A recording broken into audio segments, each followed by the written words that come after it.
Welcome to the campus of Oakmont High School. Friday Night Football is on the air. KC 311 Dave Rosenthal with you. Or tonight, the 7-0 Placer Hillman will be facing the 4-3 Oakmont Vikings. We've got our Hillman captains tonight, number 11, Carson Espadal, number 12, Ian House, joined by guard Austin Mater, and number 74, Oregon-bound tackle, Big Joey Capra. Pard, welcome in. We're just getting ready to do the anthem. We'll have the full game call here in just a bit.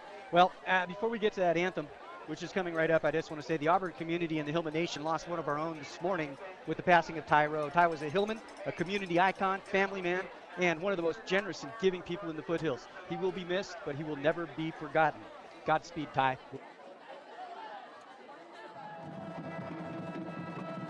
Welcome back to the campus of Oakmont High School. Casey and Dave ready to go here with Placer versus Oakmont. Back deep to receive this opening kickoff for the Vikings. Number 17, Jordan Green, joined by number 27, Seth Miller. Zach Rohde's ready to tee it up. We'll tell you about the uniforms here in just a minute, but right now it's football time in the foothills. Placer and Oakmont. The referees have blown the whistle. We've got a beautiful night out here in Roseville, and we are ready to go. Rohde puts the kick down, and it's going to be fielded back there at the 6-yard line by Seth Miller, bringing it out across the near side, 15, out across the 20, 25, and driving his legs out across the 30. Oakmont will have it 1st and 10 at the 32-yard line. Vikings moving from right to left and wearing those navy blue uniforms, Columbia blue numbers, and that Vikings logo on the helmet. They've got some white mixed in as well. Tonight, Placer out there in their green pants with white tops, green and gold numbers, and of course the green and gold helmets with the Placer P on top. Number 10, Joseph Mintmeyer. I'll say it a few times. Mintmeyer's out there, ready to go at quarterback. They're going to run a pistol spread like we've seen so many times this year.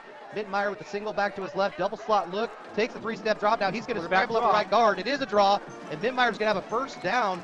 Good hard running out to the 44-yard line by Mintmeyer. So a gain of 12 and a first down for the Vikings on this first drive, moving from right to left. Mintmeyer likes to run the football. He will do it with quite the frequency. He's got 55 for, 707, that's his run. 241 yards on the ground. 241 yards. Trips to the near side. Now double slot look up top. Mintmeyer back there in the gun. Takes the 3-step drop. Hillman show pressure. Mintmeyer does get it off, and a little too much mustard on that pass intended for his big tight end, number 86, Eric Yeager. Check that. He's a wide receiver, but he looks like a tight end. Yeah, he's got that size. Ian House on the coverage that time, as we heard on the show with you yesterday afternoon. Ian likes to come downhill and hit people from that safety position. Second leading tackler on the squad. Absolutely. Placer ready to go here on defense. We'll set that defense in just a moment. Mintmeyer back there in the pistol. Again, double slot look, single back to his left. Awaiting the snap. It's going to be a direct handoff. Going to number 17, Jordan Green, over right tackle, and Green takes it into Hillman territory at the 49-yard line, so a gain of 6 there for number 17, Jordan Green. The Vikings looking good here early on offense. Yeah, 52 carries for 274 yards on the season with 5 touchdowns for Jordan Green. They spread the ball around in this spread. And they move it quick. Empty backfield, 2 receivers. Now they'll motion the slot receiver, and they're going to hand it off to Green, coming around the near side, takes it down to the 45-yard line, and then he's met there by Jesse Wiggum, but he does get it down to the Placer 43. So that's going to be progress. It's going to be good enough for that first down. Yeah, gain of 5 yards there for Green, and another first down for the Oakmont Vikings. Let's quickly set the Hillman defense. Micah Yoakum and Chandler Dakin, your defensive ends. Jesus Castillo and Colton McElroy at tackles. Linebackers, Brad Bishop, Chase LaGuana-Scott, Andrew Garza. Carson Espadal back there along with Jesse Wiggum as the DBs. Ian Howes and Jorge Maldonado, the safeties. Mintmeyer's going to take a 3-step drop, throw it out there to the far side. The completion is made to number 86, Eric Yeager, and Yeager able to take it from the 43 down to the 39-yard line. So a gain of 4 there for big number 86 coming into this game. 11 receptions, 132 yards on the year. Dave, this offense moves very quickly. Well, and I was wondering if they were going to move the ball. You look at their statistics on the season, they don't seem to score a lot of points. They don't seem to move the ball a whole lot, but yet here they are just marching it down the field right off the get. Back there a little deeper, this time in a pure gun for Mintmeyer. Now he's going to have to scramble as Dakin's in on him, as is Scott. Now he throws it downfield. He's got it complete to his receiver, Seth Miller, who steps out of bounds inside the 25-yard line. So taking it from the 38 all the way down to the 23-yard line, a gain of 15 for big Seth Miller. And it's one of those situations. You finally get a little bit of pressure on him. He rolls to the near side of the field, throws on the wrong side of his body, but manages to find the receiver just standing on the sideline for the big pickup. As we mentioned, Placer trailed for the first time this season last week, 7-6 to Rio Linda. Oakmont looking to strike here on this first series. And now this one's going to be a handoff to number 15, That's Louis Rastelli. He's listed as a wideout. He was in the slot, and I don't think he got much there, if anything. No, they're going to drop him right there to 23. So 2nd down and 10 upcoming for these Vikings. Maybe they'll slow down and get a huddle here, Dave. Yeah, well, they send those receivers in motion. It's a fly sweep look to it, and they're either going to fake it that way and continue the run to the outside, or the quarterback's going to pull it down and run up the gut. Once again, 2 receivers to either side. Mittmeyer scrambling here to the near side. He's got time, and now he's going to go ahead and scramble, moving downfield. He's across the 20 and steps out of bounds at the 17-yard line. So Mittmeyer with a gain of 6 yards on a good rush there, Dave.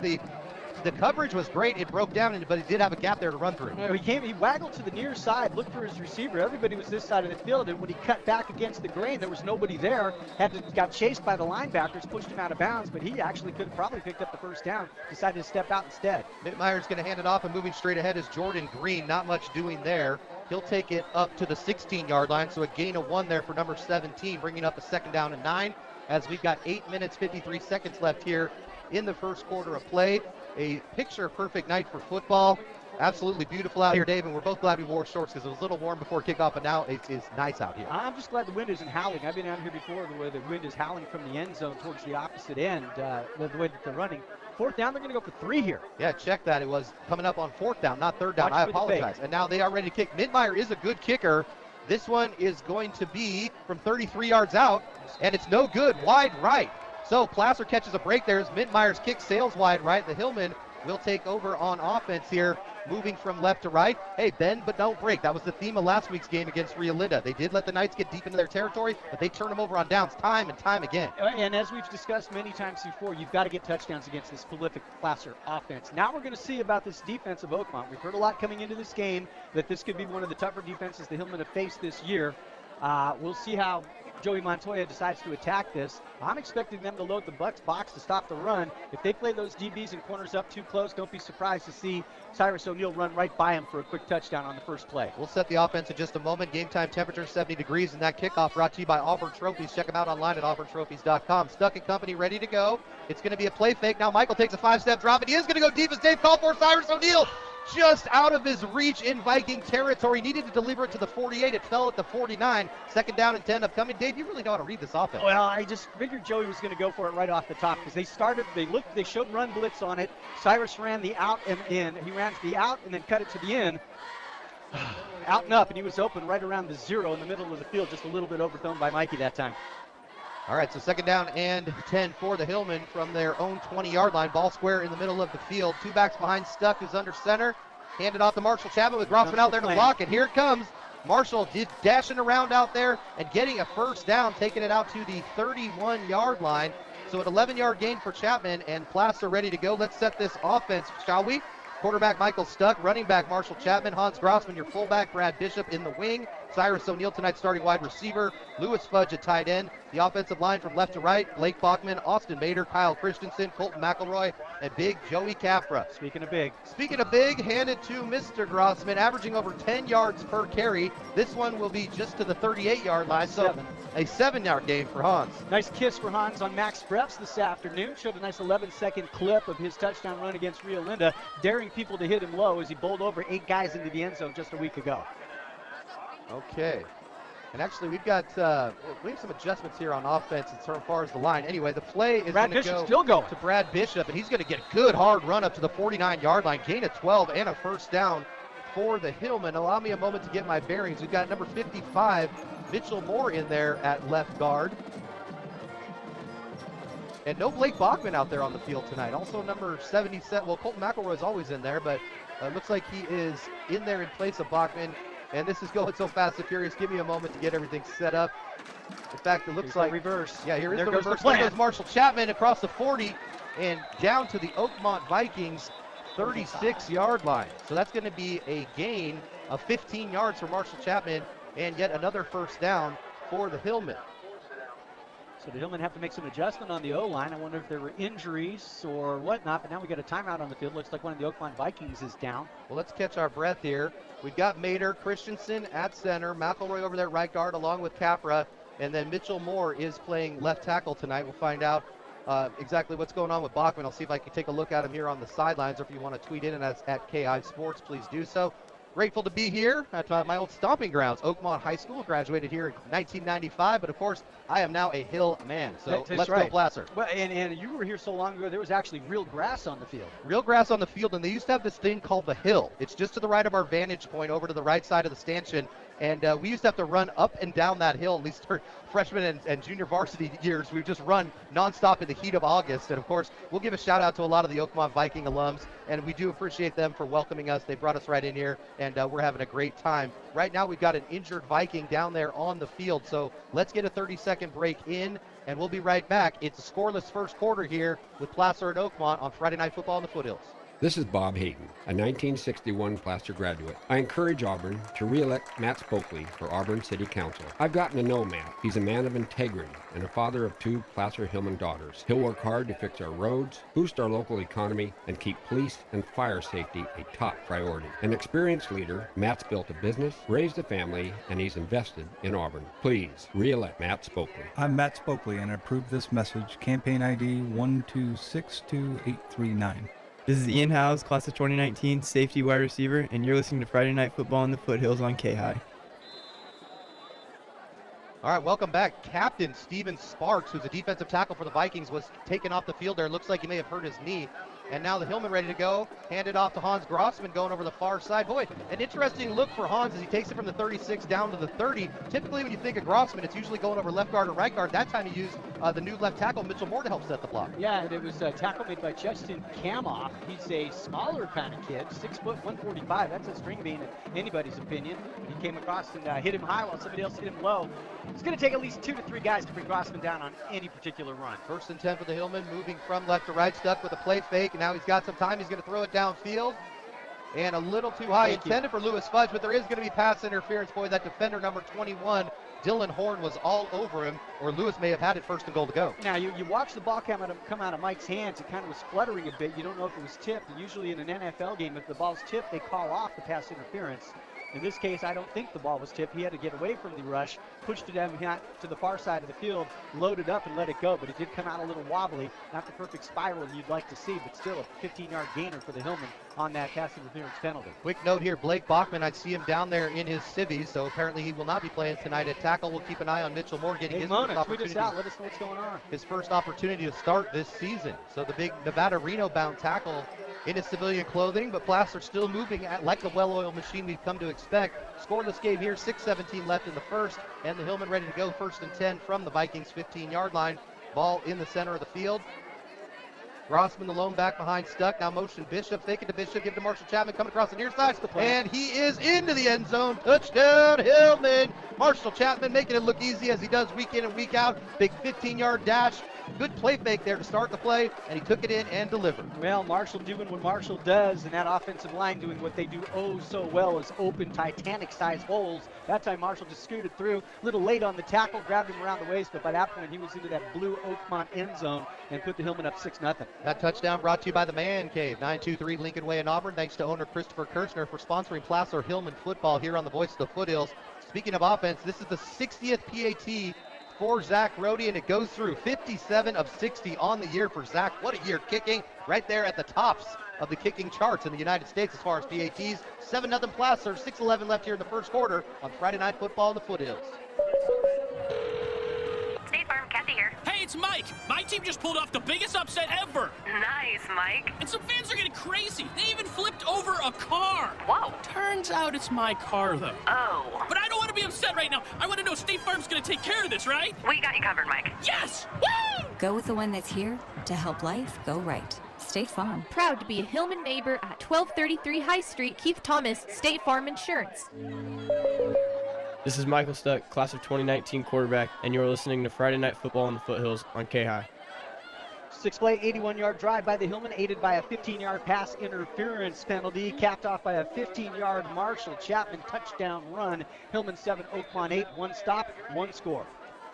This kickoff brought to you by Auburn Trophies and More. Thanks to owners Ken and Katie Osborne for sponsoring Placer football here on KAHI. Rohde ready to tee it up. Back deep for Oakmont is Miller and Green. And this one is going to be fielded and breaking out. Good job of running it back by Seth Miller. Boy, he's going to take it all the way into Hillman territory. Boy, Seth Miller picked it up in his own 5, and he takes it into Hillman territory at the 48-yard line. Dave, special teams, not something we talk about too much this year, but that was not the best look there for Placer. You know, it really wasn't. When your kicker, who's a converted soccer player who doesn't hit people very often, has to make the play, took a great angle just to get him to the sideline and give him a little shove out of bounds. So props to Rhodey on that one. He was the last line of defense. He gets past Rhodey and he's gone. So 6:02 left here in the first quarter. Vikings trailing 7-zip. Ball at the Placer-Hillman 48-yard line on the near hash with Oakmont moving from right to left. Stepping back into the pistol is Joseph Mittmeyer, 55 for 116 for 764 through the air and a touch with 2 interceptions entering play tonight. Same double slot look. They'll motion to the far slot receiver, hand it off to Seth Miller, coming around the near side with a head of steam. And boy, Seth got himself a nice big chunk there before he's pushed out of bounds by Chase LaGuana Scott inside the Hillman 40, and it's going to be close to a first down. Looks like they're going to give him 9 and bring up a 2nd and 1.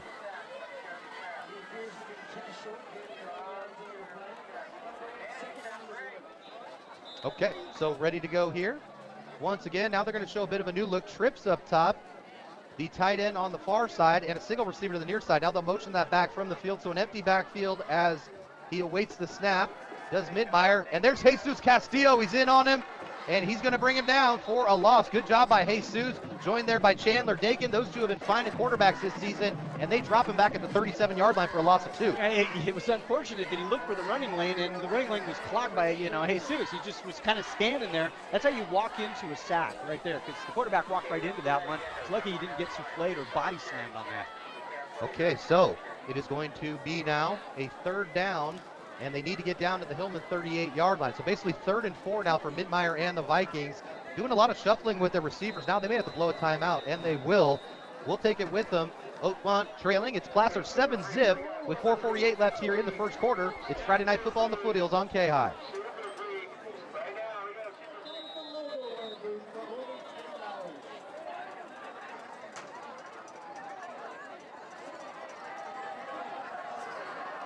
Delayed handoff going to number. Oh, it did. It was a There was a fumble, and now the Hillman have picked it up. And they're going to continue moving towards the end zone with a chance to score. Colton McElroy gets it all the way down. He's close. I'm not sure if he got in. Give it to him. Put those arms up. He does. Colton McElroy with a huge 58-yard return of the fumble by number 15, Louis Rastelli. And Colton McElroy with his first high school football touchdown. Well done, young man. 13-0 Placer. Oh, I got real excited for him. Oh, you can tell. When the big guys get the ball and start to rumble, it makes everybody excited. They're going wild on the opposite side of the field over in the Hillman Nation right now. It was going to be a fake fly sweep. They faked the fly sweep, but then they blew up the quarterback. He dropped the football. McElroy picked it up on the hop and just started scooting, rumbling. Taking that 6'1", 243, just going the distance. Wow, 58 yards later, Hillman up 13-zip. Ready to kick this extra point is Zach Rhodey. And boy, what a great play by the defense. Splitting the uprights is Rhodey. 14-0 Placer. 4:34 left here in the first quarter. It's Friday Night Football in the Foothills on KAHI. Robinson Sand and Gravel in Auburn is a proud sponsor of high school football in the Foothills. With over 70 years of local experience, Robinson Sand and Gravel exemplifies superior service and excellent workmanship. You can find all your residential landscape, paving, and gravel needs at Robinson's with a choice from their many gravel products like cobble, bark, large rocks, soil blend, and a variety of decorative rock. Stop by Robinson Sand and Gravel, 2145 Grass Valley Highway, or call 530-885-5623. This is Jesse Wagon, class of 2020, running back and safety, and you're listening to Friday Night Football in the Foothills on KAHI. And if you blinked and missed it, it's 14-0 Hillman thanks to the 58-yard fumble recovery and touchdown by big Colton McElroy. Nothing more fun to see a defensive lineman pick up that ball and go. And he was being chased, but by the time they got to him, he was at the 1. And as he spun that big body, crossed the goal line for the touchdown. That Hillman touchdown brought to you by the Man Cave, 923 Lincoln Way in Auburn. Check them out on Facebook. Thank you, Christopher Kirchner, for sponsoring Placer football here on KAHI. This kickoff brought to you by Auburn Trophies and More, 1221 Grass Valley Highway in the Fiddler Green Shopping Center. Zach Rhodey ready to kick it off, and it's going to be an end-over-end kick. See if the able to be fielded there by number 15, Rastelli. And Rastelli taking it out across the 15, continuing to drive his legs out to the 21-yard line. So Oakmont takes over, trailing 14-0 at their own 21-yard line with 4:27 left here in the first quarter of play. So at 4:27 to go, they're already down 2 touchdowns, and they're starting in their own territory. They start at their own 32, the Placer 48, and now at their own 21. And Dave, I'll make that 26. Oh, yeah, check that. No, that's at the 21. It's right there. Okay. Yeah. Thought I heard the PA announcer say 26, so we'll go with 21. By the way, Blake Bachman being held out tonight for precautionary reasons. Minor, some sort of ding last week against Rio Linda. He'll be back in action a week hence against Pondo back on the hill. Midmeyer's going to fake it, now take it himself. Castillo able to get off his defender and get a good tackle in there after a gain of 3 yards up to the 24-yard line.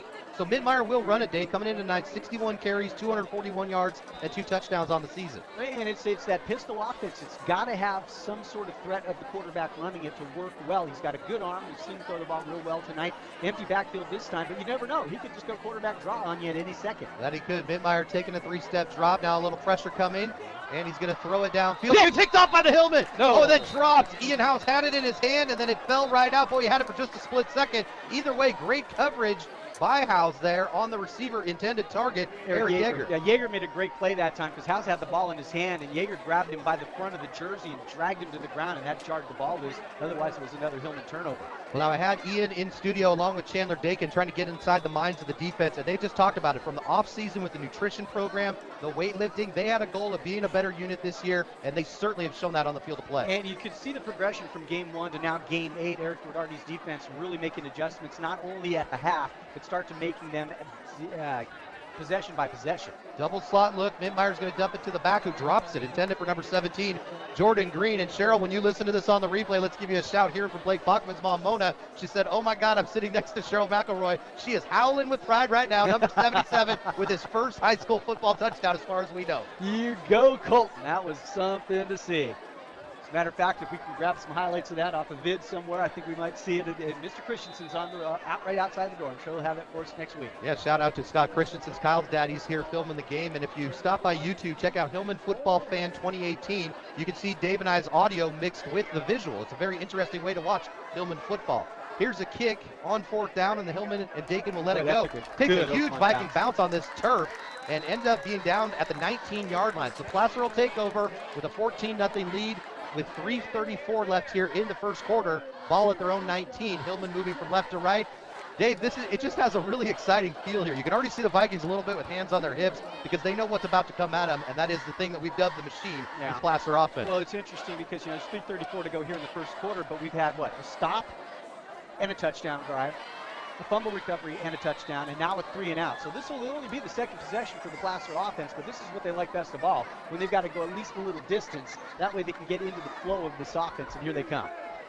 Ball on the near hash on the 19-yard line. Single back behind Stuck. He's going to fake it now, throw it downfield. And he's got it. Great catch there by Cyrus O'Neal. Cyrus taking it from the 19 all the way up to the 44-yard line. So a gain of 25 on the first pitch and catch between Stuck and O'Neal. What I really liked about that is the way that Cyrus went up for the ball, didn't alligator arm it, extended those hands, and used his hands to grab the ball, snatch it out of the air, pull it in, turn upfield, and pick up a few yards after the catch. Good look by Cyrus O'Neal. He's really, really progressed a lot this season as a receiver.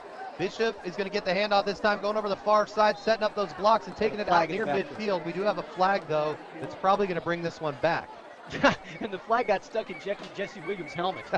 You don't see that very often. You were right at Jesse's head and it stuck right into the side of the helmet. I don't know if he got him in the ear hole or he got him in the face mask, but that thing was just kind of hanging. By the way, referees tonight using pink flags for penalties. It is, of course, October Breast Cancer Awareness Month, and the pink flags tonight in evidence, seeing some pink on some of the players out there, most notably Tyler Dakin. Chandler Dakin. So that's going to be a hold and take the Hillman back to their own 33-yard line. So the hold just behind the initial line of scrimmage. Actually, the ball is should be up at the 34, but it's at the 33. So I guess the hold 1 yard behind the initial line of scrimmage. Either way, it's now first down and 21 for the Hillman. Give it to Jesse Wiggum coming across the near side. Nice little move by the Wigster to get out. Yeah, Wiggum taking it up to the 37-yard line. And a flag coming in late. So a 3-yard gain before the flag for number 7, Jesse Wiggum. And we'll see what this flag's all about. That came from the way in the backfield. He had to heave that flag about 40 yards, another hold against the Hillman, or an illegal block against the Hillman, I think that was. So now they're going to go backwards yet another 10. Yeah, they are. Now it'll be first and basically Loomis. Yeah, the line to make. Actually, we're south of Loomis, so it's more like first and Antelope. The line to make is the 46-yard line of Oakmont. If I was the Oakmont head coach, Tim Moore, I would decline this penalty. I mean, you've already got him at 1st and 21. I mean, he had a 3-yard gain there, so it would be But second and he's gonna take 18. it. He knows the power of this offense. He says, now let's push it back another 10. Now they're almost to the original line of scrimmage when they took over this drive at the 19. The ball's out at the 27. Boy, and the same penalty call as the last time. The Hillman known for their crispness, especially on the offensive line, but having a little trouble on this second drive of the game, but still with the 14-0 lead with 2:40 left here in the first quarter. Stuck in company with first and roughly, we'll call it, as Dave said, 27. antelope. Yeah, 27. But the Hillman don't veer from their offense. You give it to Hans Grossman. He's going to get back a big chunk of that yardage, taking it all the way up to the 41-yard line. So that's going to be a 41-yard line. Yes, a gain of 14 for Hans, and it'll make this a much more doable second down. But now you're at second and, 12, 13. All right, so second down coming up here. We just had a fan complain that they couldn't hear us down there. Well, we're on the radio, sir. Go throw it on 104.5 FM. You can listen all night. Here comes Stuck with a 5-step drop, looking to throw it downfield. A little bit high and almost picked off. Boy, good effort on defense there by the Vikings. Seth Miller in the area of Cyrus O'Neal, and it will bring up a third down. Good defense that time by the Oakmont secondary. They stayed right with Cyrus as he ran just a skinny post and then cut it back out to the outside. And as he made the cut, the ball was in the air. DB was right on him that time, got a hand in there to knock it away. Third and a bunch. Yeah, third and a bunch for the Hillman. It's going to be third down and 14. So what do you dial up on a third and 14? Well, with this offense, I mean, you could just hand it to Hans. He got you 14 on the last touch. We'll wait and see what they do here. Single receiver up top is House. Split backs behind. Fake it to Bishop. Now Michael is going to look to throw it downfield. Plenty of time. Getting it out there for Lewis Fudge. A little bit too high and picked off. Picked off by the Vikings. Seth Miller, good defense on the last play, able to intercept Michael Stuck. And Oakmont will have the ball following the interception, taking over 1st and 10 at their own roughly 30-yard line. No, they're going to put it down at the 33. So Stuck with just his, I believe, second interception of the entire season. That's right. And now Oakmont with a big break there. Seth Miller was one of the 2 players on your sheet, too. It's one to watch. I mean, Miller's right there as one of the best defenders for Oakmont, along with Sean Miles. Well, you take that in with a grain of salt in reality, and you don't pick up the first down, you're punting to get away. So in retrospect, that's almost as good as a decent little pooch punt. Then you're going to give it to them at their own 32. It was still 146 in the first quarter, but at the same time, trying to pick it up after that first and forever. All right, so back in the pistol is Mittmeyer. This time he's going to keep holding on to it, and he does keep it himself. He looked like he was going to give it to Green, but he keeps it himself and takes it up to the 38-yard line. So a gain of 5 on that rush by Joseph Mittmeyer. A couple of Hillmen in on the tackle, including Mr. Touchdown, Colton McElroy. That was a very dangerous exchange. That ball looked like it was between the 2 of them for a period of time, and any hand could have come in there and knocked it away. But instead, Mittmeyer pulled it back and picked up a gain of 5. Jackson Sabins is in for Micah Yoakum at the left end, so we'll keep an eye on that. Same look here with double slots. Now the motion the far slot receiver and hand it off to number 7, coming across the near side. That's going to be Deetra Jackson Jr., listed as the backup quarterback, but he's had a couple of carries this year. And Jackson Jr. takes it from the 38 up to the 44-yard line. So a gain of 6 there for number 7. So Deetra Jackson with his first carry of the night. And, all of that time that you've got these second stringers playing half the game is really starting to pay off. As you can see here tonight, they've had to employ some of these kids in the first half. Boy, again, a lot of motion before the snap. They have Jackson move from the near side to the far side. Now here's Mittmeyer rolling to that far side. 7-step drop. And now he's got plenty of room in front of him. He's going to scramble into Hillman territory for a first down. Stepping out of bounds right in front of the line to make. So at the Placer, they gave it to him. 45-yard line.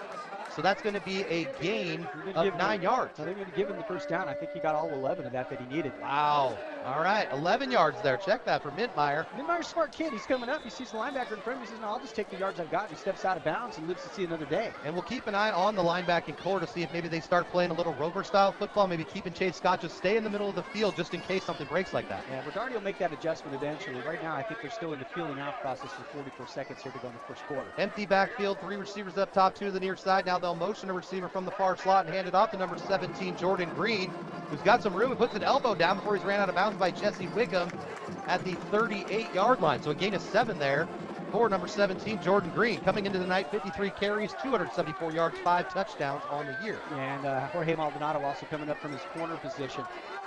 So it's going to be a gain of 4. Check that to the 39, not 5, and it will be second down and 6 upcoming here for the Vikings. Back again in the pistol with 3 receivers up top. A single back flank to his left is Joseph Mittmeyer. barking out the call. Here's the snap. It's low. Mittmeyer feels some pressure. Now he's going to have to scramble to the far side. And Dakin just missed him. Now Mittmeyer coming back to the near side where there's plenty of turf in front of him into the 40, 35, and all the way down to the 31-yard line goes Joseph Mittmeyer. Nice hard run their part. Yeah, that was a good run by Mittmeyer. What do you pick up, 7 on that one? Yeah, 7 yards and a first down. Probably should have had him for a loss in the backfield for at least 7 or 8, but he's just shifty. One of those kids that just keeps the play alive. Comes up limping a little bit on that left leg after that tackle, though. Keep an eye on that. And that is huge because Mittmeyer has almost all the snaps. We mentioned Jackson, the backup quarterback, but he does not see that much playing time at the QB position. 3 receivers to the top. Mittmeyer once again with Green to his left. And a single receiver on the near side. Here's the snap, handed off to Green, going over right guard, and continuing to drive. He wasn't tackled down, was he? They called him down. Oh, they did blow the whistle. Okay, so tackled down inside the 25-yard. Well, let's make sure we get the official spot on this. They were at the 32 and waiting for the referees to set the ball. So that'll be a gain of 5. 5-yard gain. And boy, we've got an end of the first quarter now. 14-0 Placer with the lead. We'll head to the second in just a little bit. It's Friday Night Football in the Foothills. Casey and Dave with you here live from Roseville on KAHI. Scores from around the newly formed Foothill Valley League. Nevada Union Ponderosa tied at 14 in the first quarter. Our score 14-0 here, and also Rio Linda 17, Lincoln nothing at Lincoln. Mittmeyer's going to gun it long and way too much on that throw intended for Louis Rostelli. So the ball falls to the turf in the end zone. It'll bring up a 3rd down and 5. We flip ends of the field. Oakmont Vikings moving from left to right here in the second quarter. Yeah, I'm a bit surprised at that Nevada Union score. 14-14. I think I'm more surprised that Rio Linda's blowing out Lincoln 17-0 in the second quarter. Oh my, I didn't even hear you say that. Where's Tommy Turner? He'll be back. Yeah, he will. All right, so 3rd down and 5 upcoming here. We're going to need a big stop here as once again they're going with that bend don't break defense. Mittmeyer in the gun, handed it off to Green. Green going over left tackle. He's not going to have a first down. Yeah, they're in 4th and go territory down here though. That they are. It's going to be a 3-yard gain down to the 2-yard gain, I should say, for Green down to the 25-yard line, bringing up a 4th down and 3. And as Dave mentioned, it is go territory. Although Mittmeyer is a very talented kicker. He's kind of a multi-layer athlete. You've been with me all season, Park. 3s aren't going to get it. You're right. 3s are not going to get it. If anything, I guess it helps to have the confusion of having a quarterback that can kick when you're trying to make your adjustments on defense. But it is 4th and go here with a 4th down at the Hillman 25-yard line. See what Darty dials up here to try to keep Mittmeyer in check. He's been the X-wow factor tonight for the Oakmont Vikings. Double slot look, Green to the right of Mittmeyer in the pistol. There he goes now again. Mittmeyer's going to look to go, and he's not going anywhere. The Hillman defense able to stack him up. Joey Capra in there playing a little defensive tackle, but the lead tackler, Zarin Fuller, also cleaned up by Evan Robinson. So Dave getting some new faces in there and making big plays. First down, Hillman. And there's another, turnover on down. Second one of the evening for the Hillman. So that drive started at their own 32 at the minute 46. They ran a minute off the clock here in quarter number 2, and then turned around and give it right back to the Hillman. And they'll have it 1st and 10 at their own 29. All right, so Stuck and company ready to go. In there at receiver once again is O'Neal. Now they're going to move Wiggum up here into a slot look as well. Hans Grossman alone back behind. Handed off to Hans, going over the right side. Boy, the line blocking broke down a little bit. The Vikings there with a nice job of gang tackling. The lead tackler on that play, number 6 for the Vikings, Sean Miles, who leads the team with 70 tackles coming in. And it's not even close, Dave. He's got 70. The next man, Danny Clark, at 47. That's a lot of tackles. That's a lot of movement in on the football. He's like the Brad Bishop of this Oakmont team. Wherever the ball is, that kid seems to be. All right, so Grossman with a gain of 2, bringing up 2nd down and 8. Now back to that more traditional single receiver look with House, split backs behind. Fake it, now hand it to Brad Bishop, who's got some room in front of him. Brad Bishop grinding his way out across the 45. They're going to call him down. Well, the ground caused the fumble that time. You saw the ball popped out, and Ian House jumped on it inside of Oakmont territory, but they're going to blow Bishop dead at about the 47. After a 16-yard gain and a 1st down for the Placer Hillman, moving from right to left here in the second quarter. Ball right there in the middle of the field, mixing it up, and I like it. Where is Marshall Chapman? Yeah, that's true. Marshall hasn't touched the ball very much. He's been in the game. They've got Wiggum in there as the wingback now. This time it's going to be a handoff to Brad Bishop in the running back spot, taking it into Vikings territory and basically almost picking up a 1st down. Let's see where they spot that. It's going to be 9 or 10 depending on the spot. Looks like 9. They're going to call it down just shy. Let the Hillman move into Viking territory. So I want you to take a look across the far side of the field and see if you can find number 10. I have not seen him in the game in a couple of series now. He had a couple of nice bursts early. He had 11, 15, and 15 for a touch, but hasn't been seen since. He's sitting on the trainer's table right now. Handed off to Jesse Wiggum, going over the far side, takes it down to the 40-yard line.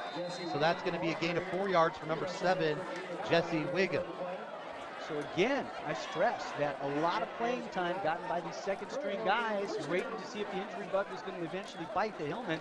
We don't know if they are bad injuries, just little nicks, whatnot. But so far, we've seen a couple of guys go out. We know Blake Bachman out as a precautionary measure this week, but we're seeing a lot of Jesse Wiggum in the spot usually occupied by Marshall Chapman. Okay, so handed off to Grossman going straight ahead, and Hans takes it for a nice 4-yard gain down to the 35-yard line. Now, Dave, he looks like he's comfortable. I see his teammate Mike Callis over there chatting with Marshall. He's got an ice pack on. It almost looks like it's below the right knee, maybe a shin thing going on there. But if it was more serious, he probably wouldn't just be sitting there with nobody around him except his teammates. I'm sure the trainers would be right on that. And we'll try to see if we can get more information on that as the game goes on. So 2nd down and 6 for the Hillman. Handed off to Wiggum going over the far side. Hans out there to block. 1st down and more for Wiggum. Moving those legs and taking it down for a Hillman 1st down. Chased down at the 24-yard line. So a gain of 10 yards there for Jesse Wiggum, who certainly is a capable back, Dave. I mean, 8 carries, 80 yards, 3 receptions, 31 yards in previous action. If you've got a second-string back that's averaging 10 yards a carry, I mean, granted it's a small sample of just 8 carries, but every time he touches the ball, he seems to do something good with it. Love that kid. Now Wiggum's going to come out here into a slot look with Howes, a receiver as well. Split backs behind Stuck, handed off to Grossman. And Hans has got some room, and he's going to grind his way down inside the 20-yard line to the 18. So a gain of 7 yards for Hans Grossman will bring up a 2nd down and 3 for the Hillman. It looks like the Oakmont defense is scheming for Grossman tonight. They're keeping the linebacker up close to the line of scrimmage. They're pinching down and trying to cut off that fullback dive. That's why I think the outside running game has worked pretty well despite the substitutions at tackle tonight. Grossman and Bishop behind. So basically Bradley has moved into Marshall's role as the running back. Hans still the fullback. It's going to be a delayed handoff to the wing back. J.C. Wiggum going over the far side. Inside the 20, continuing to move his way towards the end zone. Put those arms up, referee. No, I think they may mark him out of bounds. He might have stepped out at the 2. But Wiggum taking it from the 19-yard line. Let's see where they officially put it down. He was very close. I'm not sure exactly where he was pushed out. They're talking with each other over in the corner. I thought he got in. I didn't think he stepped on the sideline. And now they're walking the other way. They got a flag on the play? There's no yellow on the field. Well, you got to look pink tonight. Remember that. That's why we're not seeing it. Oh, that's right. They called the hold against the Hillman, but where was the hold is the question. Well, so if it's taken back to the 20, it must have been at the 11-yard line. So okay. 8-yard gain for Wiggum. Then the 10-yard hold will push the Hillman back, where now it will be 2nd down and 6 for Placer at the Vikings 21-yard line. You need to make the 15 for a first. Yeah, there's a reason they use yellow flags most of the time. Those pink ones are really hard to see. I have to be honest, I didn't see it at all. I'm glad you had your eye on that because it's not that it doesn't blend with the field. It's just like you said, there's no color to it really. It's like a pale pink. It's like a neutral color that's out there, and you're thinking, did somebody drop their towel that they've had, at their waist? What the heck's going on here? Well, a zebra convention on the far side of the field. Referees talking with each other. The 30-second delay kind of smacks of a week ago down at Rio Linda. That it does. And now he's dancing, and he's waving his arms. Now, I will say this, Marshall with that ice pack on his right knee or shin, got a big smile on his face as he talks with the trainer, so that's good to see. Split backs behind, hand off to Brad Bishop, going across the left side, and not much doing there. Oh, no. But he does turn it into something. Not bad there by Bradley. He delayed as he caught up to the blocking, and as the pile just kind of stood there. He said, if you guys aren't going to pull me down, I'm just going to move forward, and he did. 4-yard gain there for the Hillman, bringing up a very manageable 3rd down and 2. So, look, Brad Bishop is a kid you can depend on. The kid eats, sleeps, and lives football, and I'm sure he's happy to get his chances at running back. You never want to see your teammates injured, but Placer with a lot of capable backs to move in there. We haven't even talked about Jesse Jordan, Drew Vincent, or Jacob Mason. 3rd down and 2. And Ryan Arnell. 3rd down and 2. Yes, who? And give it to Hans when you need a 1st down, and that's exactly what he gets it. Down to the 11-yard line. 6-yard gain for Grossman. 1st and 10. Hillman in business once again with a 14-0 lead here in the 2nd quarter with 7:20 left. Is it 720 or 701? Hard to tell on this. 701, you're right. They're missing some digits on there. They're missing some light bulbs. That's old school right there. I think so. I've been here since you were here. 2 backs behind, Stuck. Handed off to Wiggum with Hans out there to block. Taking it inside the 5. Pushing his way forward and into the end zone. He got touchdown, Hillman. He got depleted in the end zone. They bent him back when they hit him. I hope he gets up off the bottom of that pile okay, because that was a blast of moving to. Yeah, Seth Miller in on the tackle, and he's slow getting up as well. But regardless, an 11-yard touchdown rush over the right side for Jesse Wiggum, extending this Hillman lead to 20-0 with 6:43 left here in the first quarter. That touchdown brought to you by the Man Cave. 923 Lincoln Way, downtown Auburn. Thank you, Christopher Kirchner, for sponsoring Placer football here on the Voice of the Foothills. All right, so Christensen will have the snap, Dakin with the hold, and Rhodey looking to put through yet another on the season. This will be his 59th make if he gets it. Good snap. Kick is good. No, we got a penalty flag. Hold everything. Late flag flew in there.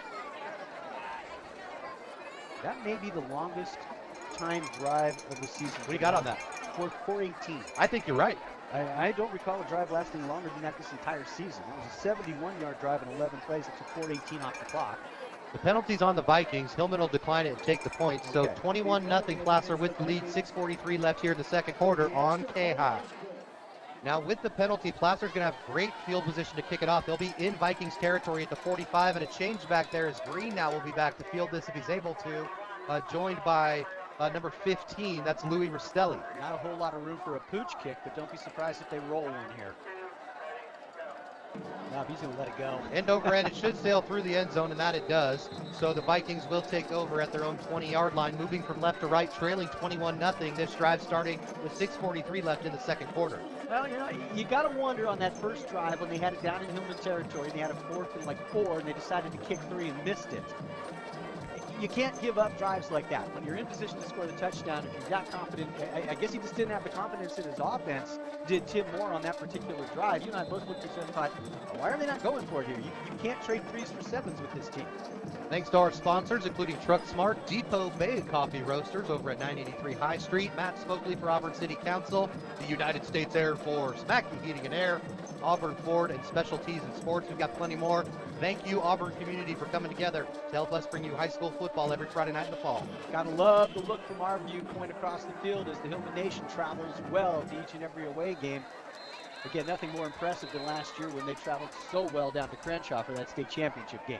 So if I'm not mistaken, that's the Vikings' last time out of the first half. They don't have them listed on the scoreboard, but I think that's number 3, Dave, if not number 2. Let's sit and talk for a minute. You were talking about strategy. We saw something very bizarre before we got on the air here. Tell the listeners what you watched there. So we're watching the junior varsity game, and Placer seemed to be in pretty good control. Oakmont scores a touchdown. They get a little closer. They kick an onside kick. They get it back. They score again, and they've got an opportunity with the 2-point conversion to pull it within a 1-score game, but instead they chose to kick the ball, made it a 9-point game. That's 2 possession. Kicked the ball away this time. Placer got it and drove it down the field and ended the game, inside the 10-yard line. But very odd. Why would you go for 1 when 2's going to bring you within the score of tying it? There was no chance. Even if you scored the touchdown late, you were going to be 3 points back. With the 2, you're going to still be 1 point back. We were all having this heavy debate about it because it just doesn't make sense. If you can get within a 1-score game, that's what you typically would do. Either way, they lost by 9, and Placer's varsity continuing to roll on. All right, back here, ready to go, 1st and 10. Trips up top, 2 to the near side. 3-step drop now for Mittmeyer. He's going to look to pull it down and run, but that's not happening because a guy who was having a heck of a game, Mr. Colton McElroy, a 58-yard touchdown earlier and a 5-yard loss on that sack, maybe angling to become our Mel's Diner player of the game, who will announce at the end of the broadcast. It might just happen. I mean, you get a big defensive lineman getting a touchdown and that big sack right there because Mittmeyer's just been crazy good tonight, getting out of those kind of things. It's probably a reason he wears number 10. Reminds me of this old-timer named Fran Tarkington, the way he escapes the clutches of the Hillman on occasion and has darts for yards and darts for throws. Double slot look once again. Mittmeyer now motions a slot receiver, and he's going to hand it off to Rastelli. Rastelli trying to find some room around the edge, able to do so, but then met by a whole bunch of Hillmen and driven to the ground. McElroy in on the tackle, along with Bishop and Zarin Fuller as well, following the gain of, I believe it's going to be 6 out to the 21. Yeah, so 6-yard gain there for Rastelli will bring up a 3rd down and 9. I like the kid's name. He's on my all-name team. Louis Rastelli. It's Louis Rastelli.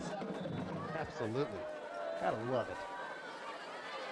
All right, 3rd down and 9 for the Vikings. Ball at their 27-yard line, 28-yard line, 23-yard line. As I get my bearings here, this press box, the sight lines are not the best. All right, so now that's going to be a dump off bubble to screen. number 21, a bubble screen, and Dylan Horn with his first reception of the night. Not good for the first down, taking it up to the 29-yard line, so a gain of 6, but he needed 7. And Dave, what do you do here on a 4th and 1 after Horn picks up that 6-yard gain? I think you have to kick it, right? Well, because if you don't make it, you're giving the Hillman the football basically at the doorstep, and you're looking to go down 4 scores. And they are going to kick it. It's probably the smarter thing to do at this point. You just really don't want to risk not making it on that 4th and 1, especially when the D-line has been playing against the run tonight. Now, you might want to take your chances. And you've got Midmeyer punting it. So, and Midmeyer is the punter. Oh, and it's a bad snap. Midmeyer has to chase it and kind of do a rugby-style kick. Boy, Still gets a lot of leg into it, though. Dakin signaling for the fair catch, and now lets it go. Takes a Placer bounce up to the 34-yard line, and that's where the Hillman will have it at their own 34, starting this drive with 4:23 left here in the second quarter, and a 21-0 lead as Michael Stuck and company head back out onto the field. Again, taking a look at Marshall Chapman on the trainer's table. He's smiling. It looks like he's got the ice pack more on his shin than his knee, and if we can get any information, we will. You know, we're only a 2-man gang here, though, so if you want to tweet at us at KAHI Sports, if you know something we don't, let us know, or, you know, if it's one of the parents listening that we know personally, go ahead and send me a text. So the Hillman with an opportunity to tack on here with 4:23 to go. Fake it to Wiggum, and now give it to... No, he's going to throw it. He's going to throw it. Stuck's got a wide open receiver downfield. Cyrus O'Neal taking it deep into Vikings territory down to the 25-yard line. Talk about flipping the script there as Michael Stuck throws that one 41 yards to Cyrus O'Neal. 40 yards, check that, down to the 26-yard line of the Vikings. Good job there on the fake. They had beautiful play fake. Yeah, and the funny thing is, he underthrew him. Had he put that ball out in front of Cyrus, that was an easy touchdown. Cyrus had to wait for the ball. Actually turned all the way back to Michael to cradle that thing in his breadbasket, and that's allowed the pursuit to catch up and down him, but not before a huge gain. 1st and 10, Hillman. Ball at the Vikings 26-yard line. Now it's going to be a handoff to Wiggum going across far side. He's got Mater out there to block for him, using that block well, taking it inside the 20, and then driven out of bounds at the 16-yard line. Tackle there made by number 6, Sean Miles, but not before another big gain for Placer. Down to the 6. It's going to be close, Dave. In fact, they are going to give him a full 10. So good job of hard running and another first down for the Hill. Well, I mentioned it a week ago. This offense is like the Model T, interchangeable parts. You just put a different part in, it still runs as good as it does, brand new. Split backs behind, handed off to Brad Bishop with blockers in front. Good job again. I mean, calling his name every time. Sean Miles with 70 tackles on the year coming in. He gets the tackle there, but not before a 3-yard gain for Brad Bishop. Yeah, Sean Miles is a baller, no doubt about it. Oh, and Mona Blake Bachman's mom reassuring me he's just, you know, precautionary. He'll be fine. He's looking forward to being back out there next week when we return to the Hill for the final regular season home game against Ponderosa. Is that Blake she's talking about? Yeah, talking about Blake. Okay. I thought maybe that was an update on the plan. Not yet. Handed off to Wiggum with blockers out in front. Taking it down inside the 10 and continuing to push forward inside the 5-yard line. Good hard run by Jesse Wiggum. Finally driven out at the 4-yard line after a 9-yard gain. So Jesse, another one of those bucking for a possible player of the game. He's got a touchdown run, and he's working on a 60-yard carry ball game so far tonight. And I shorted him. Give him 10 and put it down first and goal at the 3-yard line. So Placer looking to cash in and make this a 4-touchdown lead. We talk about Oakmont's defense being acclimated to stopping runs, but never seen a running game like this, I'm sure. Not as many movable parts as the Hillman have, and again, they're just interchangeable at this point. Here's the snap, handed off to Wiggum, going over the right side and into the end zone. Touchdown, Hillman. Jesse Wiggum using that block by Joey Capra and taking it in for another 6, 27-0 Placer. 3:05 left here in the first quarter. Boy, they make it look so effortless at times. Yeah, and the interesting thing about that drive is it really took no time off the clock, whereas the previous drive took 4:18. That one started at 4:23. We're at 3:05. They get another stop, get the ball back. They could score again before half. And who gets the ball in the third quarter? The Hillman. Thank you very much. It's a strategy that's been tried and true. Speaking of tried and true, this kicker, Zach Rohde, I mean, what a year. This will be his 60th PAT if he makes it. And he does, splitting the uprights. 28-0, Placer with the lead. 3:05 left here in the first quarter on Friday Night Football in the Foothills. Here's the kickoff by Rohde. And it's going to be fielded by Rastelli at the 15-yard line. Ran into his own guy. Able to get it up to the 24. Make that the 25-yard line. Let's see where they put it down. I think it's going to be the 25. So Oakmont taking over. 1st and 10, moving from left to right, trailing by 4 touchdowns. That kickoff Brought to you by Auburn Trophies and more. Check them out at 1221 Grass Valley Highway in the Fiddler Green Shopping Center. The best in awards. Fantasy football player, they'll make you a trophy. Athletics at the high school level, lower levels, they'll make you a trophy. AuburnTrophies.com. Even if you just want a trophy to make yourself feel good about you, go in there and have a trophy made. Yeah. Throw it up on the mantle. Have your wife put it in the garage within 15 minutes. All right, so the Vikings looking to get on the board here, trailing 28-0, moving from left to right here as they get ready to get, I believe this is their fourth drive of the game. Mittmeyer back there in the pistol with, their fifth drive of the game. Here's Mittmeyer with the three-step drop. He's going to gun it out here to the near side. Too much pressure from the Hillman for him to get it to his intended receiver, Eric Yeager. Very good job of that front four crashing down on Mittmeyer that time, Dave. Well, what they're doing is pinching him in. Before he was waiting for the thing to clear, the Hillmen were dropping back in coverage. The defensive line was getting a little spread out. He'd start to one side, cut it back against the grain and find room. The room that was there in quarter number one on those first couple of drives all of a sudden is gone, and the Hillmen are just pinning their rear backs and coming for him. Second down and 10 for Mittmeyer and company. He's having a conversation with his running back flank to the right. That is Green. Now he moves Green over to the left. Barking out the signals. It's going to be a handoff to Green. And the Hillmen are there. Jesus Castillo just grabbed onto him. He was able to pick up 3 yards up to the 28-yard line. But still a good job by Jesus peeling off the block and tackling down Mr. Green. And here you are in a third and long once again. It's a long 6.5, 7 yards to go for this first down. And that might be the last time, or did the Hillman call timeout that time? I doubt Joey would call a timeout there unless he's trying to save some time, figuring he'll get the ball back with over 2 minutes to go. 2:45 showing on the clock right now. Yeah, taking a look, they don't have the timeouts listed on there. I'm pretty sure Oakmont's used all 3, so that must be on Placer. We'll keep it here at halftime. Tariq Ansari back at KAHI Studios. Keep you updated on everything going on in baseball, the National League Championship Series, and of course all the high school football scores from around the Sac Joaquin section. That was a 4-yard gain there for Green, so it will be a 3rd down and 6 when we get going. Good one going on in Del Paso Heights. Del Oro leading Grant 14-6, that game in the second quarter. And we'll keep the scores updates coming here as they become available. And how about Ponderosa pulling in front of Nevada Union 21-14? That game, a high-scoring one in the first quarter. Yeah, that game last week when Oakmont came out of nowhere. I mean, they went up 29-0 on Nevada Union, and Nevada Union stormed back only to fall short in that one. Empty backfield. No, there is a single back there. And now they're going to hand it off to Seth Miller, who motions from the slot on a fly sweep. And Miller's up near the first down marker. We'll see if they put him down at the 34 or the 35 and give him the first. It's going to be close. Spot defending. Short, I think, about a yard. At least from where I'm watching the man wave his hands over there. So that'll be a gain of 5 for number 27, Seth Miller. A couple of Hillmen over there, including Evan Robinson. Dave, some new defenders getting a chance for some more playing time as well tonight. Yeah, well, I noticed that the Hillmen called their second timeout right there. Again, trying to save some of that 2:34 now on the clock. With a 4th down upcoming. Figuring that maybe Oakmont's going to kick the ball away again. But at this point of the game, you know, you're down 28-0 with 2:34 to go. You're in your own territory. It would behoove you to kick the ball away. That doesn't mean that Tim Moore's going to do that. That is true. Because as we've noticed, the punter, the place kicker, and the quarterback are one and the same, and he's shifty. He is. And the snaps haven't been exactly dead on to him either. They've been high into the left, high into the right. You know, it's one of those opportunities to grab that thing and maybe make a run for it. Although you are 14 yards back, you're going to have to make a 15-yard run just to get the first down. Unless you're going to snap it to an up back. And we haven't seen that yet this season on a fake. We haven't seen an up back snap yet. Or they could go into punt formation, change it all up at the line of scrimmage, bark a couple, and see if they can't get them to draw them off.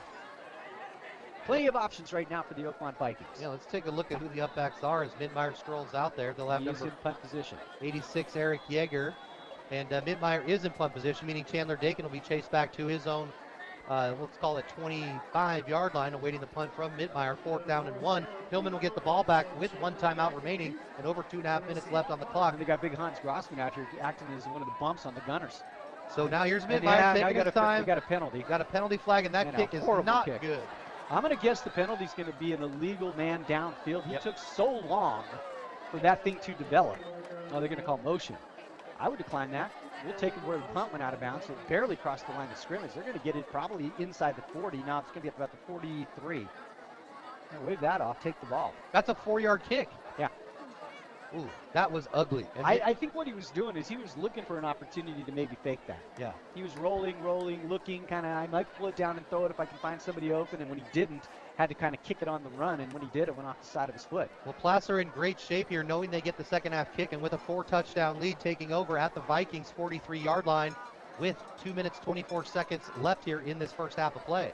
So they're explaining it to Tim Moore. Usually in a legal motion like the penalty that they called would be a dead ball foul. Exactly. To kill the play. Let's see what they're going to say. It's a legal motion against Oakmont. That'll be refused by the Hillman. It'll be first down Placer. Chandler Dakin checking in at tight end. Well, I wondered out loud, and I think I mentioned it to you, how was Oakmont going to score any points? And so far they have been unable to do so. Bishop on one side at receiver, O'Neal here on the near side, and Grossman behind, stuck with a 5-step drop, looking for Bradley downfield. Now it's throw it to Dakin, and we've got a penalty flag that flew, I believe, in the backfield as well. There's that pink flag on top of that white and blue O in the center of the field. The Hillman. Not sure what it is, possibly a hold, and if it's where the flag is at the 45, they're going to march this thing back 10, and they're going to be at their own 35 when they were in Oakmont territory for a blink. Referee's still discussing here. It looks like the hold took place 1 yard behind the line of scrimmage.